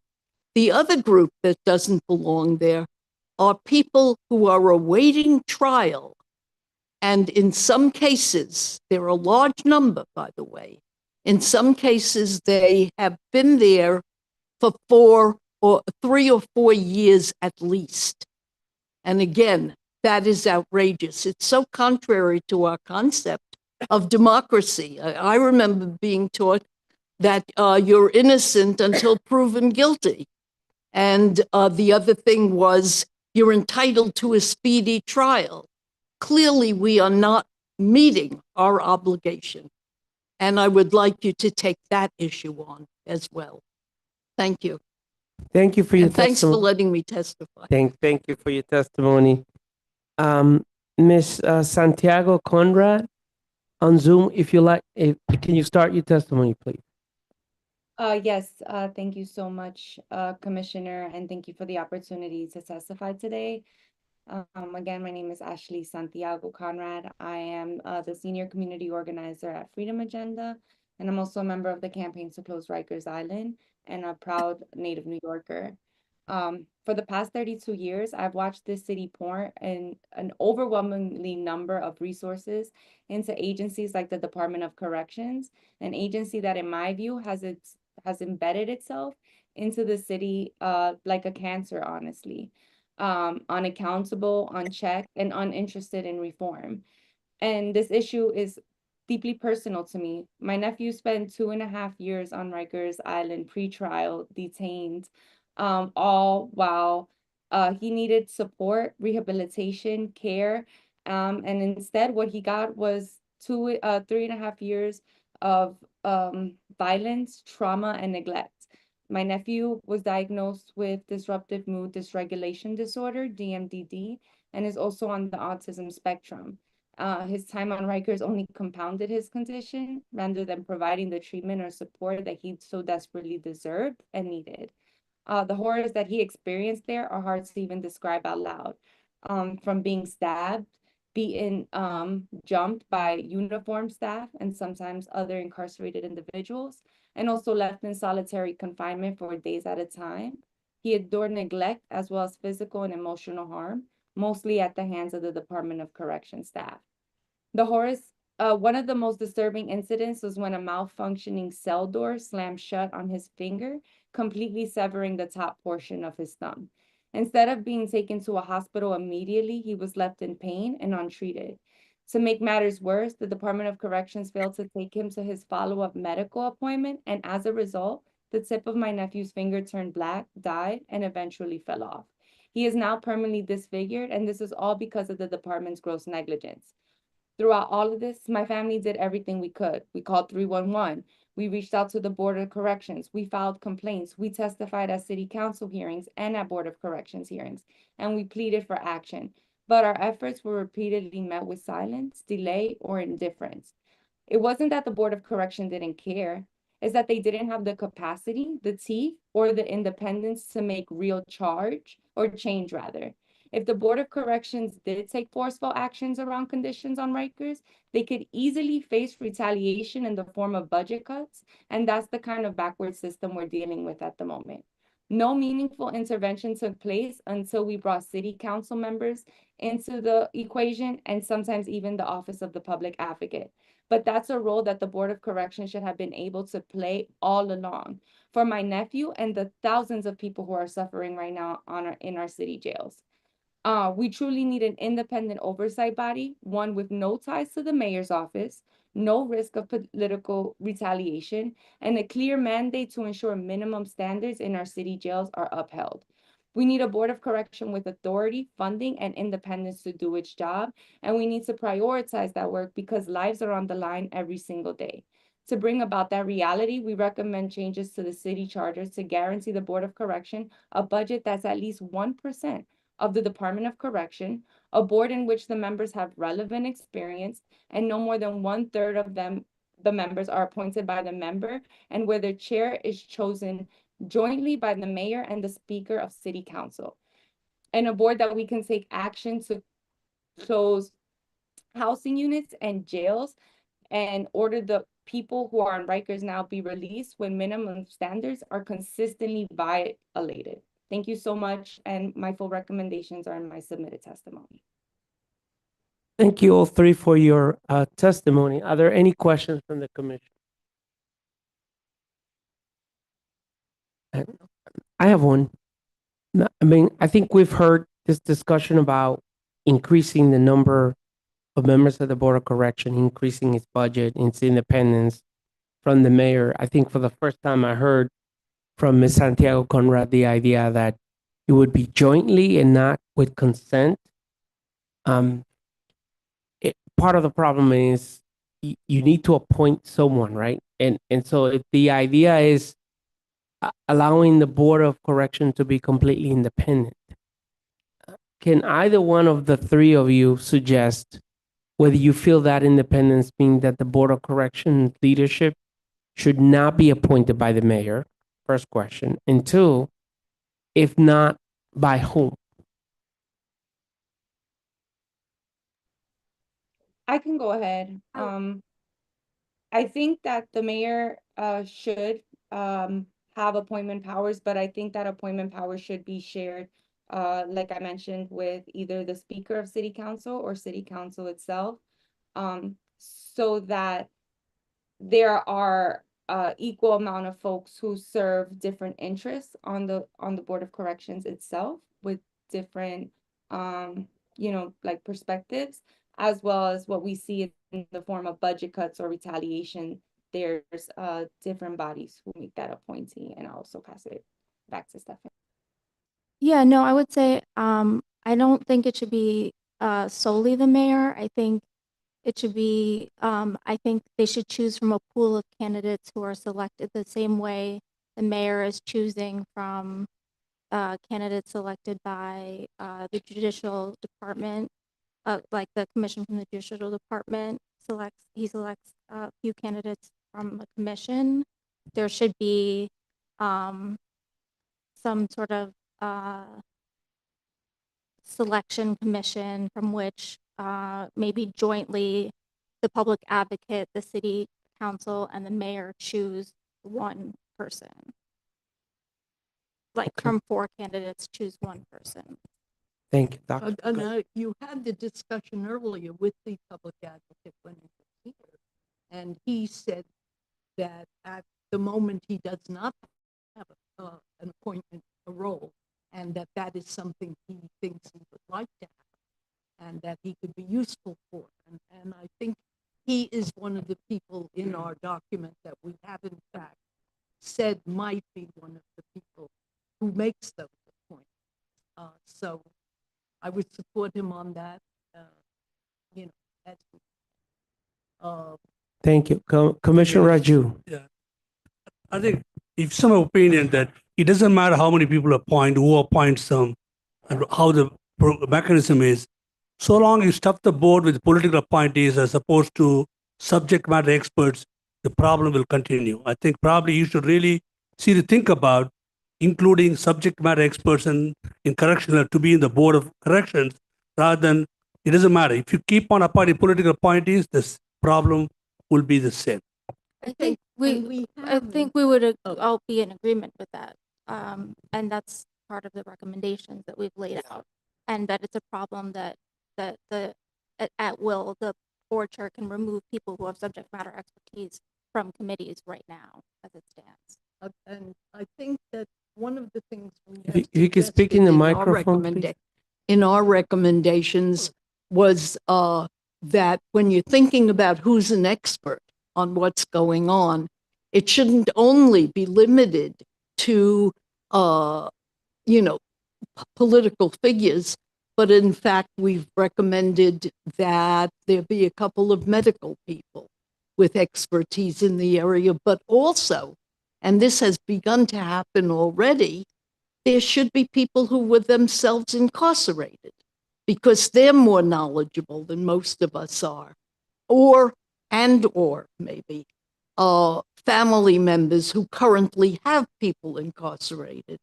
The other suggestion we've made is that it be a very complex group of people. That is, that we consider all of the areas in which people in our culture are severely oppressed. So we want some of them to be people of color. We want some of them to be lesbian and gay people. We want some of, all of these groups should be considered for membership. So this is all in the document that we've prepared. Thank you all. Thank you for your testimony. We're going to move on to the next panel. Thank you. Thank you, Doctor. Let me call now Cassandra Impaso, Hassan Naveed, and Bryce Stack.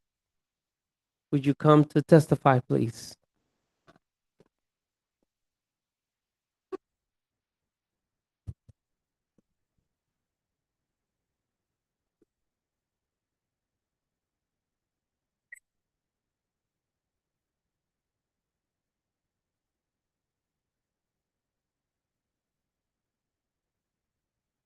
Hello. My name is Bryce Stack, and I am the Vice President of the New York Clean Air Collective. NYCAC, as it is known, focuses on air quality in New York City, primarily via the Citizen Air Complaint Program, which allows ordinary citizens to report polluting companies via the Department of Environmental Protection. The Citizen Air Complaint Program has been extremely successful in enforcing the city's anti-idling laws, which were left essentially unenforced by city agencies for nearly 50 years before the creation of the program by the City Council in 2019. In other words, the program empowers citizens themselves to be a democratic check on an otherwise unaccountable executive branch. We are pleased that the preliminary staff report includes a solid discussion of strengthening independent oversight agencies. This discussion is located on pages 8 through 12 of the preliminary report. I have 3 comments for the Commission regarding the oversight of city agencies. First, I respectfully suggest that the final Commission report include a specific subsection on citizen enforcement, including the Citizen Air Complaint Program and the Department of Sanitation's program to report illegal dumping, both of which further the Commission's goals of ensuring democratic integrity and the balance of powers. Secondly, the New York Clean Air Collective strongly supports the addition of advice and consent provisions for nominees to lead city agencies. We believe the public deserves to have the opportunity to make their voices heard with the City Council prior to the installation of new city agency heads. I believe an advice and consent provision will force future mayors to always nominate the most qualified and experienced candidates for important positions. Lastly, I request that the Commission explore the creation of a Department of Citizen Enforcement. In this day and age, New Yorkers of all backgrounds are looking for the city to better enforce its existing laws. What we saw with the Citizen Air Complaint Program is that today, just 6 years after its creation, the amount of idling trucks and buses on our streets has decreased dramatically. I have seen this firsthand over the last few years as more and more companies have changed their behavior. To speak personally, I live in Chelsea on 8th Avenue, and as many people in the room may know, 8th Avenue is experiencing a humanitarian crisis. The New York Times ran an article last year entitled, "This NYC Tourist Hub, 8th Avenue, has become trash-strewn chaos for everyone." It's a sad situation, but I can say with confidence that the creation of a Department of Citizen Enforcement would allow citizens, for example, to report conditions of trash in the streets so that the Department of Sanitation can resolve the issue. A Department of Citizen Enforcement could promote the programs to the public so that more citizens can learn to take charge and make reports to the city in order to solve the problems that affect them. Thank you for holding this hearing and allowing the public to testify. Thank you. Thank you for your testimony. Good evening, folks. Thank you so much for staying a little past 7 p.m. to hear our testimony. Good evening. My name is Hassan Naveed, and I appreciate the opportunity to offer testimony before this commission. I strongly urge this body to amend the New York City Charter to grant the Civilian Complaint Review Board, the CCRB, final disciplinary authority in cases where NYPD misconduct has been substantiated. For more than a decade, I served in public service and police oversight roles in New York City. At the Department of Investigation, I was at the Inspector General's Office for the NYPD, and I served under 2 mayors at the New York City Mayor's Office of Criminal Justice. I have led efforts to reform policy, strengthen institutional accountability, and confront systemic failures. Through this work, I've seen how quickly public trust collapses when systems fail to deliver real consequences for misconduct. The CCRB was created to provide meaningful civilian oversight by investigating certain categories of police misconduct and issuing disciplinary recommendations. But in practice, even when the CCRB substantiates wrongdoing through a thorough and independent process, its recommendations can be overridden or ignored without justification by the police commissioner. This unchecked authority turns what should be a transparent system of accountability into a decision-making process that can sidestep independent and credible findings by the CCRB. It undermines public trust, discredits the oversight process, and weakens the integrity of the NYPD leadership. The data is clear. Over the years, hundreds of officers have been the subject of CCRB investigations, with hundreds of cases substantiated. And yet, in a majority of those cases, no meaningful discipline followed.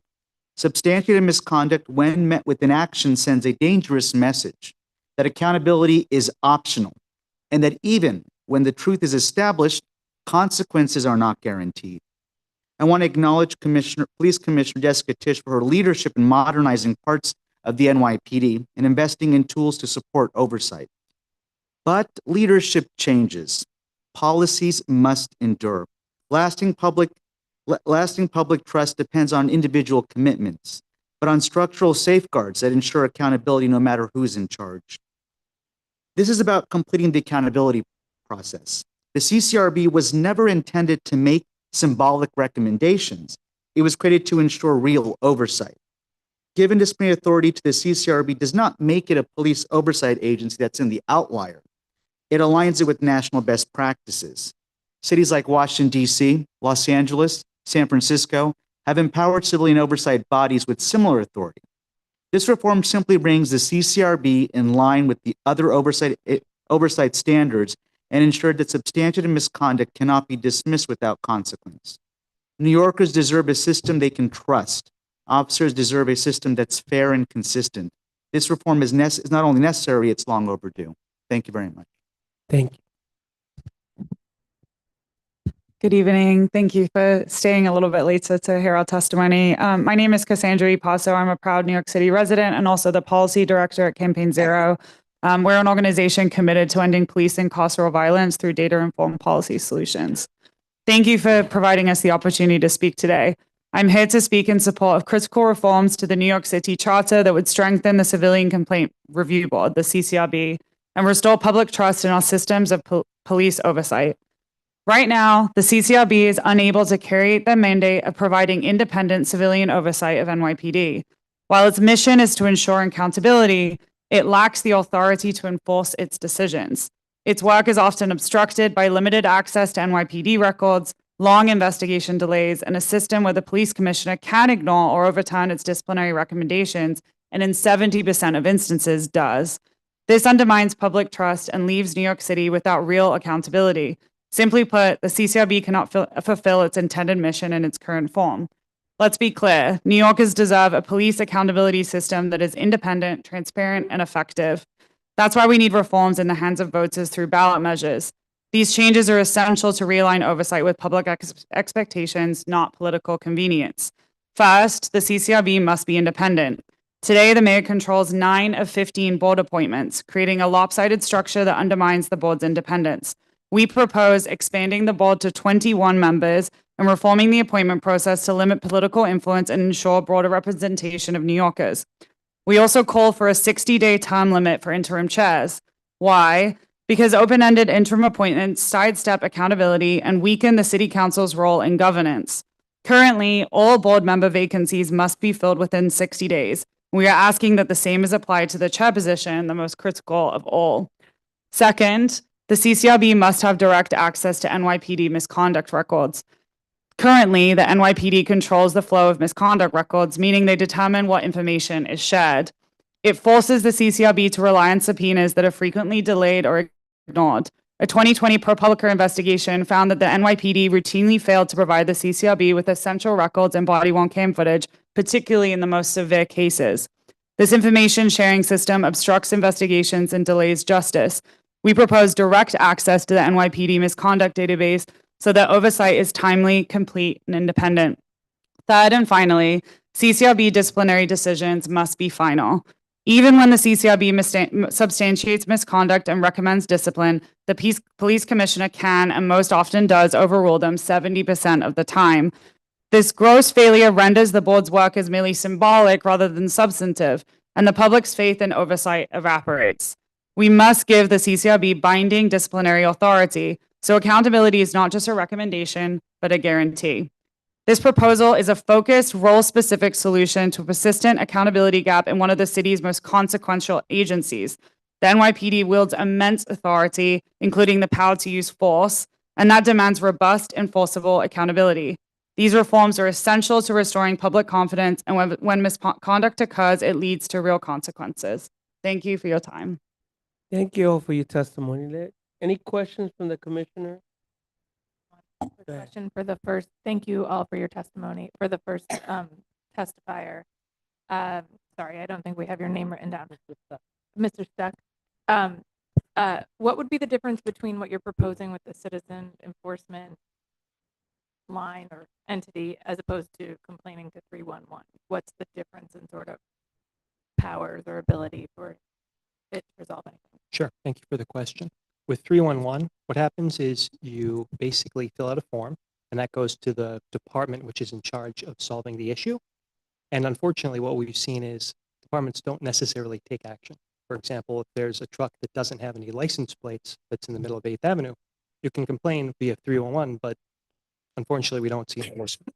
The Citizens Complaint Program, as it currently operates with Idling Trucks, you take all the evidence you need in order for the Department of Environmental Protection to write the complaint.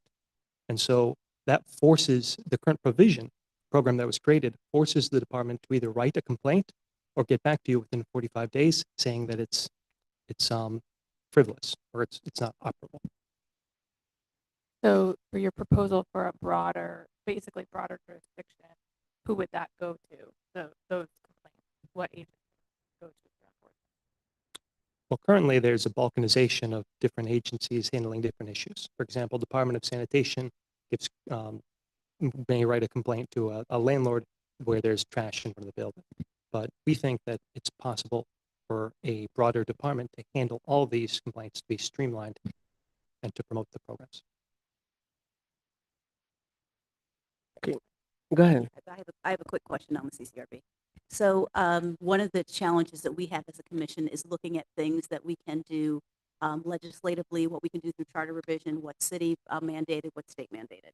And so the recommendations that you've been talking about in terms of final disciplinary authority for the CCRB may not be within the power and authority of the charter. So what are some other recommendations that you might have and or any other solutions that you've looked at in terms of providing more teeth or authority to the CCRB? So in our research, we believe that the charter is really the only way for the CCRB to have final disciplinary power, because in the charter explicitly gives the commissioner that final disciplinary power, which means that New York City is not, like Taylor's Law does not apply to New York City because of that explicit given power to the police commissioner currently in the charter. So that's why we believe in order for CCRB to have final disciplinary power, it would have to be a charter change. In addition to that, though, I think a big one that we recommend is that expansion of the board to 21 members. So our recommendation is that the comptroller appoints an individual to the CCRB, because the comptroller is involved in all the financial payouts that are involved with NYPD, and that the number of individuals that are appointed by each borough by the city council, instead of one per borough, we would recommend that it's two. In addition to that, I think that the chair being the interim chair having a limit of 60 days is huge. Currently, that interim chair is only appointed by the mayor. That's a way that the mayor circumvents having to appoint a long-term chair that has to be co-appointed with the speaker of the city council. We have many other recommendations that are not to the charter, but and we will send those in our written testimony as well. But the ones that we included here were specifically, we believe would only be remedied by the city charter amendments. Yeah, but I'm sorry. You do recognize that Taylor law is a state law. So even if you change the city charter, preemption will still overrule the city charter. The state preemption law. Yeah, just to clarify, we're not asking for disciplinary authority to be taken away from the commissioner. We're asking that it be extended to the commissioner, and that's where we see that Taylor law wouldn't necessarily apply in this area. So we're extending it to the CCRB. There was a matter in Rochester, New York, just in the last year or so, I think it was the last couple of years, in which there was a case that came out. They had a similar provision where they ended up passing a ballot measure that gave their civilian oversight agency the ability to have final disciplinary authority. And in that particular matter, Taylor's law did apply because the city itself was not exempt from the police commissioner has to be a part of the bargaining process in that situation, or the disciplinary authority has to be part of that. So the city was not necessarily exempt from the law itself, but New York City would be because there is an exception to New York City. And that was something that was echoed by the ruling itself that said that in this particular case, you could end up having it to where it could extend to the CCRB and allow them to be able to carry out as long as it's not taken away from the police commissioner. Just to add on to that, there was a 2006 Court of Appeals ruling that did confirm that police discipline in New York City was exclusively controlled by NYPD commissioner under the city charter. And that made it was a union issue, so it meant that they were prohibited from being subject to collective bargaining, which also reaffirmed that New York City was not subject to Taylor's law when it came to final disciplinary power. Yeah, and we can share this analysis that we have as well. Look, you're talking to a union guy. Yeah. And we can argue with this, and I can give you 30 other cases. Wait, let me finish. I give you 30 other cases where the law has ruled the other way. But I am sitting today here as the co-chair of this commission, and I hear what you're saying, especially the numbers that you're putting together. Part of what the problem we have is trying to balance what we can do as a charter recommendation and what could be done either administratively through local law or through state law. And as I stated earlier, there are limitations to what we can do. Having said that, I think that we all want to and interested in moving forward a system that is fair to the citizen first. Justice delayed is justice denied. So if cases are not being heard because of lack of staffing, commissioner, if cases are being waived because of the authority of the commissioner, I think we need to look at that. And empowering oversight agencies is something that we're looking very intensively. But we are, I'm struggling with the fact of keeping a balance between the various laws that seem to overlap, intertwine, and have decades of history, not just with PD. Some of the discussions with the Board of Correction is sort of the same thing when you want to discipline Board of Correction officers, right? And it's the same kind of struggle that I have as a commissioner. I can't speak for anybody else, but, I hear resources. I hear all of that is important. I hear expanding the board. All of that's important. But when you say you want the CCRB to have the sole discretion, let me finish, right? The sole discretion to institute penalty, but then the department has the authority, the responsibility to enforce that through a collective bargaining agreement, you can see as a union guy, I have a problem with that. You know what I'm saying? Because we don't negotiate, and I have 18,000 employees at the police department, members. I don't negotiate with the CCRB. I negotiate with the police department and the mayor of the city of New York. So given your premise, then it would have to be expanded further for me to negotiate with the agency that ultimately is going to have to take responsibility. You see what I'm saying? So we're not talking 1%. Now we're talking about even more than that for an agency. And that's the conundrum that I'm facing. Okay? You don't need to, I'm sorry. No, I appreciate your testimony. No, I just want you to understand how difficult, and I Yeah. think you know how complex this is. It's not as simple as just ascribing responsibility. Yeah, I understand the circumstances that put us in a situation where it is difficult. I think the bigger picture here is there's a need of accountability. And what we've seen so far in the last 10 years is that less than 5% of the cases themselves that have been substantiated it's pretty alarming that those officers are the only ones who've received any means of discipline in the first place. I think that's a matter of alarm in terms of how we're functioning overall. And if it is, because I have no doubt that even if this were to move forward and there were to something happen, I would have no doubt that any union would end up litigating any possible thing that would end up coming forward. And we're asking here for New York City's to give it a try. Because right now, what we've seen so far through legislation, whether it's in city council, or we've seen through just my experience in police oversight in the last 10 years, I have not seen much of an inch move with relation to how we can actually bring accountability to the department, whether it comes to us having direct access. I've had those issues as an investigator, all the way to the fact that we have the matter of statute of limitation cases where suddenly you have a good number of complaints, the majority of them just wiped out clean the following year because they're no longer relevant anymore. And that in itself speaks to a broken system. And for us to be able to work towards, addressing a broken system, I think that we have to take some of these challenges where we're just asking for officers to have the same level of accountability as other public servants have. I was accountable to the COIB in the city, and my name would get published in those circumstances if I did something wrong. We're asking for wrongdoing to end up being met with discipline as it is to be able to give public trust in our department in the first place. Because now I think a lot of New Yorkers, and especially me being out of the city for the last year itself, you kind of think to yourself, like, where's the accountability here? Where's the oversight?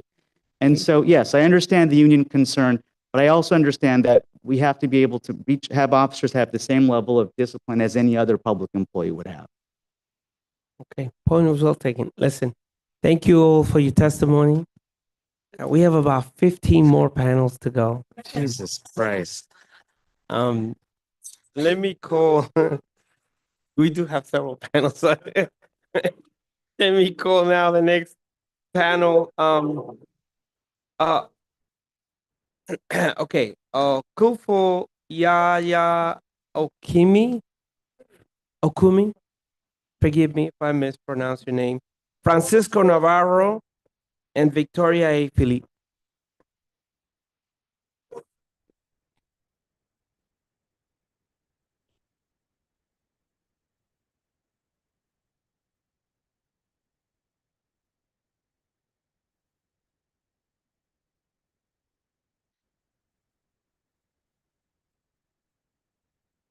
Go ahead. Muy amajo. That means good evening, everyone. Good evening. My name is Okomfo Yaya Ansakumi, and I come not as a victim, but as a victor who has experienced some uncomfortable situations with EBT SNAP food stamps. And I'm speaking for myself as well as for the thousands of other people who have experienced the same. My allocations were given to me on May 1st, and between May 1st and May 3rd, I made several purchases. On May 6th, someone decided to take $107 and then $98 and completely wiped out my available food stamps. I do not make purchases right immediately of large portion. I budget my money throughout the month so that I have money to make purchases for fresh fruits and vegetables for the day.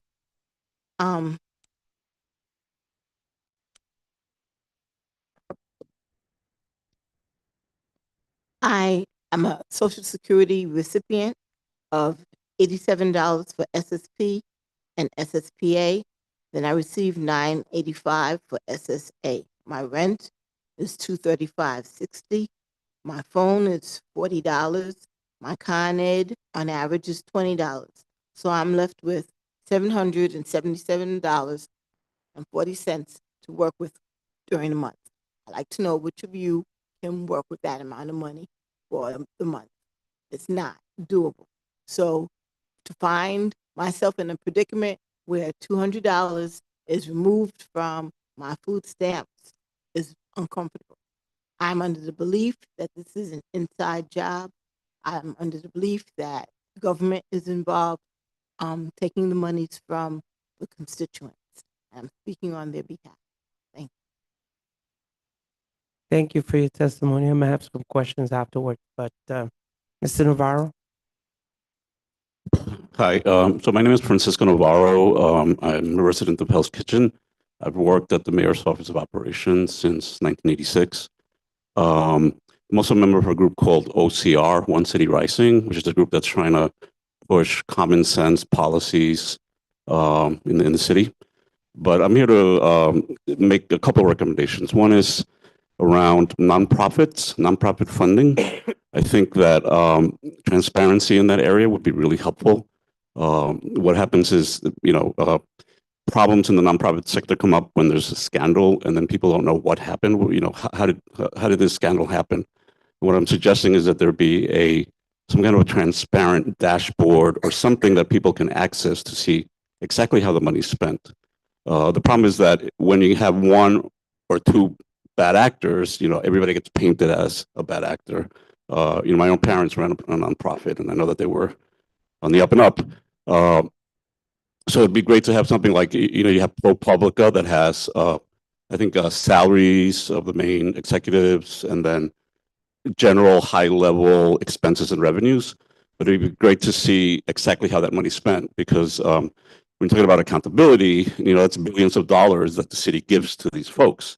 And I think since it's our taxpayer money, ultimately, we should know exactly how that money's spent. That kind of exposure and transparency would highlight the people who do a really good job, and it would help to expose those that are not doing good work. I myself was kind of involved in this type of process because we have open data with the city, and I ran a secret shopper program. Our general counsel decided to put our data on open data. So then there was an article in the city, that online newspaper. There was a hearing that I testified at, and we actually met with staff from the public advocate's office regarding what we were doing. It wasn't perfect, it exposed some flaws that we had in the way we were running the program, but ultimately it was a good process to go through because it shone the light on what we were doing, and it helped us identify places where we could improve what we were working on. So I think when you had the problem with Thrive NYC, you get all kinds of conspiracy theories, and where did $800 million go? If we had this kind of a system, those questions wouldn't need to be asked. We would know exactly where that money went, and that it's not laying in somebody's bank account someplace, in the Cayman Islands or anything like that. So that's my recommendation. That's something I think that when we're talking about government accountability, it should be looked at. The other thing is the process for bringing items up via Charter Revision Commission. It seems to be limited to two, right? When the mayor calls for it, or when a group like this is, put together to do it, and it's like a counter type of thing. But one of the biggest ground-shaking changes in the way city government is elected was, term limits, and that was done via a petition through the city charter revision process, and that was petitioned by Ron Lauder. He used his money to get it done. The law department challenged it. He managed to succeed, and so now we have term-limited, elected officials. Yeah, Mr. Navarro, if you could bring the testimony. Yeah. Okay. I'm sorry. So I think that's something that needs to be looked at too. We're talking about democracy.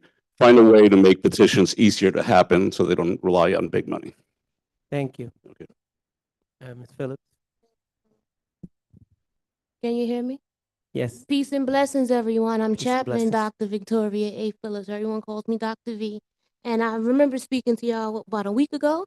And so I'll just say I'm one of the co-founders of the Jails Action Coalition, one of the lead organizers in the Beyond Rosie's campaign, and I sit on the coordinating committee for the Close Rikers campaign. So with all that being said, for about 8 years, I sat on the advisory board for the Department of Corrections and was the co-chair to the Young Adult Department of Corrections Task Force.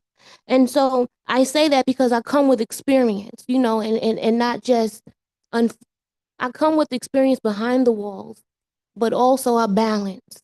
And my balance comes from my chaplain hat, from my nursing hat, from my monitoring those with mental health concerns, and from my CBT, cognitive behavioral therapy, and working with the youth behind the walls. And so the other day, you know, I was thinking about government accountability and where could I go with this? And everyone comes and they're telling you what we want you to do for the Board of Corrections, how we want you to give them the ability to hold DOC accountable. And I thought over, you know, Jails Action Coalition, we formed in December 2011. And so I thought over the last decade, over the last 14 years, what is the most that I really wanted y'all to get? And I couldn't think of one thing. As I went through my old notebooks and stuff, I came across 11-19-19, right? And on this day, I was writing down notes about students with disabilities double the amount of uses of force. I was writing down notes of medical staff not always given access to individuals. I spoke about that in an incident like that last year for Charisma Jones not having access to medical 5 times. But this is from 11-19-19.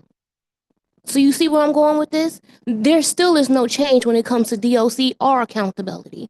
And so the importance of making sure that the Board of Corrections has the ability to hold DOC accountable is extremely important. And I want to talk about the women. Women is never really spoken about. So I was happy when Stephanie mentioned them today. But 1 out of 4 women go into Rikers Island being a sexual assault survivor, a DV survivor. Many of them are trafficked. And there's no programming that adequately fits their trauma. And then recently, last month, men were brought into the Rosie's facility. Unacceptable. I just said we have people in there who are DV survivors, survivors of sexual assault, and the audacity of New York City Department of Corrections to think that at any time it would be okay to bring men. I testified to Board of Corrections last week regarding women officers who have called my 800 number with my chaplain hat on, saying, Dr. V, Chaplain V, I can't work in this facility. And I say this, I want to raise this because last year I spoke on the Board of Corrections and I put it on the record that an officer was told by her union members to call me because DOC would not follow up with her after she was sexually assaulted on tour by another uniformed officer. And DOI would not even follow up until I spoke her truth on the record. And then the very next day, 21 days later, after her incident, DOI reached out to her. And that incident was founded. What happened to the officer? BOC can't follow up and make sure that something is done with the officer. So when we say, please extend BOC's authority to make sure that they can actually say and hold DOC accountable to minimum standards and following the law as an Army brat with a mama in the military cemetery, I truly believe that it is my purpose to help fight for those who don't have a union rep, to help fight for those who will never be seen. Do you know 311 wasn't even accessible for many people in Rosie's last month? I put that on the board, on the Board of Corrections on the record last week. Why is that? They couldn't even send out a grievance. So where do they go and who do they call? And BOC don't even have the authority to make DOC accountable for that. So I know I'm over my time, but there are so many examples I could give you over the last 15 years behind walls of Rikers Island when it comes to a lack of accountability. Please hear me, hear all of us. Thank you all three for your testimony. I know that there may be some questions. Yes, Commissioner Wood. I have a couple comments, ma'am, with the food stamps issue. You know, that's a common issue that's happening. And so I had a meeting a couple months ago with the HRA commissioner, and they are aware of it. So I don't know if the staff on this commission, because all the city folks do work together to be able to help make a call, because I've also heard numerous problems in the Asian American community, especially with seniors, because they don't speak the language. So, you're buying milk one day and the next day you're going in there and you have no money. And so I think there's a way to report it. And so, Well, I did. I called 311 and I spoke with. I think it helps if you talk to HRA directly. And so You can't speak to anybody directly when you call HRA. There's the phone number just rings. I will, let's connect afterwards. So I'm the customer service liaison at my office, and I deal with the public, and I have a contact at HRA that I can reach out to. I just need the details. You can email me Done. the details. Okay. Good. And then the thing I wanted to also to add to your comment about the nonprofit funding transparency, having been almost in for almost 30 years in nonprofit in New York, I will tell you that the transparency isn't the problem. It's the fact that something that we're all fighting about right now is first the nonprofits to get paid on time so we could pay our staff on time. And there's a lot of delays. I think part of, being good citizens is paying attention to what is happening with the budget. There are numerous opportunities for the things for the public to weigh in. The things that you've said is relevant, and city council testimony. Yeah. Right now, the executive budget hearings are happening, so I encourage you to go out and reach out and use your voice. Democracy is only good if we participate and participate actively. We can't just sit by and throw our hands up in the air. As for the nonprofits, we all have to file 990s and tax returns, and we get audited regularly by city auditors, state auditors. And so sometimes I think we are choking with how we're spending money, how we have to provide details when we're not getting paid fast enough. So that's just wanted to add that to you. Sure. Yeah. And by the way, there is a dashboard already. It's the New York City Controller maintains a dashboard. It's called Checkbook 2.0. I urge you to look at it. It has all the spending for the city for all the contracts, including nonprofit, in which you can filter. Right? If I looked at that, could I research Thrive NYC? Pardon me? Could I research Thrive NYC if I went to that? Not only that, there's actually a Thrive NYC page. Oh, really? At the City Council Finance that you can seek, including every contract. Okay. It exists. You just got that should be publicized. All right. More. Okay. Folks.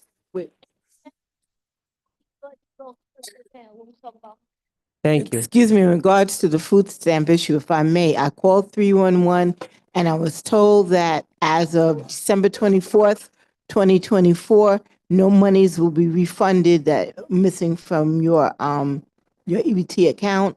I was told to get in contact with my local law enforcement, go to the precinct and make a complaint. I was told to go to HRA and file for a new card. And I was told once I received the new card and closed the original account that I was supposed to change my PIN number often and use a freeze, unfreeze indication on the website, on the internet. But everybody does not have a cell phone. Everybody doesn't have a smartphone. And so that puts people at a disadvantage. All right, ma'am, we're going to reach out and help because if we can have your information as staff, we'll definitely reach out. Thank you. And we're going to call for the last panel, but we do have a time-sensitive issue which refers to the minutes that we did not, we can't do the minutes. Okay, last panel. Molly Senak and Rain Riley. Are you here? So you're on Zoom? All right. Ms. Senak, would you start? Sure. Thank you so much. So first of all, let me just thank you for the opportunity to provide testimony at this public hearing on government accountability. My name is Molly Senak, and I am testifying on behalf of the other community organizers for the Center for Independence of the Disabled New York, otherwise known as Sydney. We are an independent living center that serves people of all ages with all disabilities across all 5 boroughs of New York City. And as we talk about government accountability, we would like to say that true accountability requires transparency, and accessible information, and accurately represented community interest. As the Commission considers charter reforms that will increase overall accountability within New York City government, we urge you to prioritize equity, accessibility, and inclusion in the process, especially for New Yorkers with disabilities who make up approximately 1/5 of New York City's population. Therefore, City makes the following recommendations. We ask that the New York City Charter should ensure accessibility by explicitly requiring that all public hearings, participatory budget sessions, and community board meetings be fully accessible. This includes providing ASL interpretation, live captioning, and accessible digital participation options by default, not just upon request. We also say that the charter should expand disability representation in city government. We recommend amending the charter to require a disability advisory committee to provide guidance on accessibility and equity across all agencies. This type of advisory committee could be critical to the oversight and enforcement of Local Law 12, which requires all city agencies to develop and eventually implement a 5-year plan to ensure that each agency's workplace, programs, and services are accessible to people with disabilities. Additionally, there should be dedicated seats for people with disabilities on major decision-making bodies, including the NYC Planning Commission and the Civic Engagement Commission. And then referencing what I believe it was Senator Krueger was saying earlier, we would also ask that all proposed changes to the charter should be provided to the public in plain language and well enough in advance to allow for public comment so that the information provided can be accurate and accessible, and to ensure that voters are well informed and can participate in the process. Additionally, because government accountability and budget transparency are linked, we would like to reiterate the recommendations that Sydney submitted during the Commission's hearing on budget transparency. We would like to make sure that budget information is accessible for people with disabilities, and that the charter should require that all budget-related documents and presentations be provided in accessible formats. And we would like to involve people with disabilities in the budget decision-making process. And we recommend amending the charter to require a disability impact statement for major budget proposals, representation of disabled New Yorkers on key budget-related advisory committees, and consultation with disability-led organizations during the development of agency budgets. And then on that note, because I know that we are limited on time, I'm just going to once again thank the Commission and to thank you for staying so late. Thank you. All right, thank you for your testimony. Ms. Rain Riley, could you start your testimony, please? Hi, good evening. Thank you for staying late for me again. I remember you from last week and I really appreciate it. My name is Rain Riley and I'm a member of the New York State Tenant Block based in Queens. And I would just like to first state just to everybody that Eric Adams is a leech who seems to thrive when harming our city and draining its resources. And that he gets off on abusing his power, that he's not my mayor.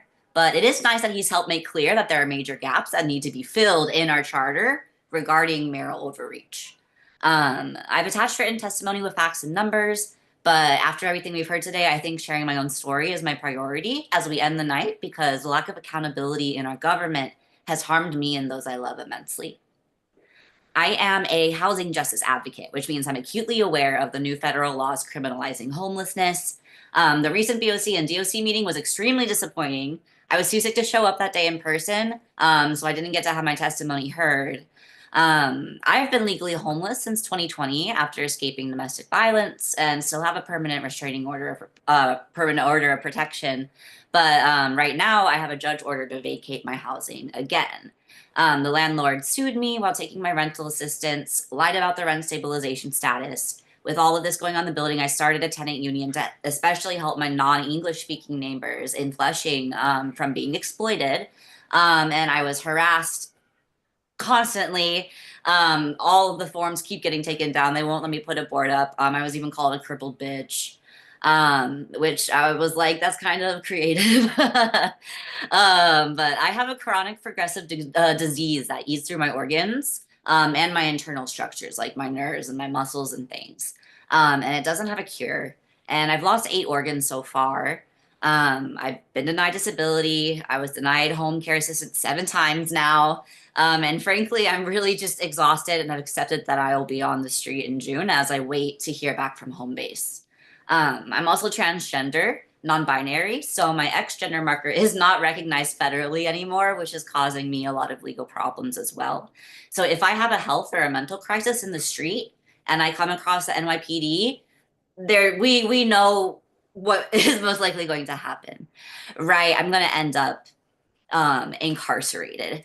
And having stress like that everywhere I go all day, that makes my disease grow faster, which I don't want because I want to participate in society and have a job.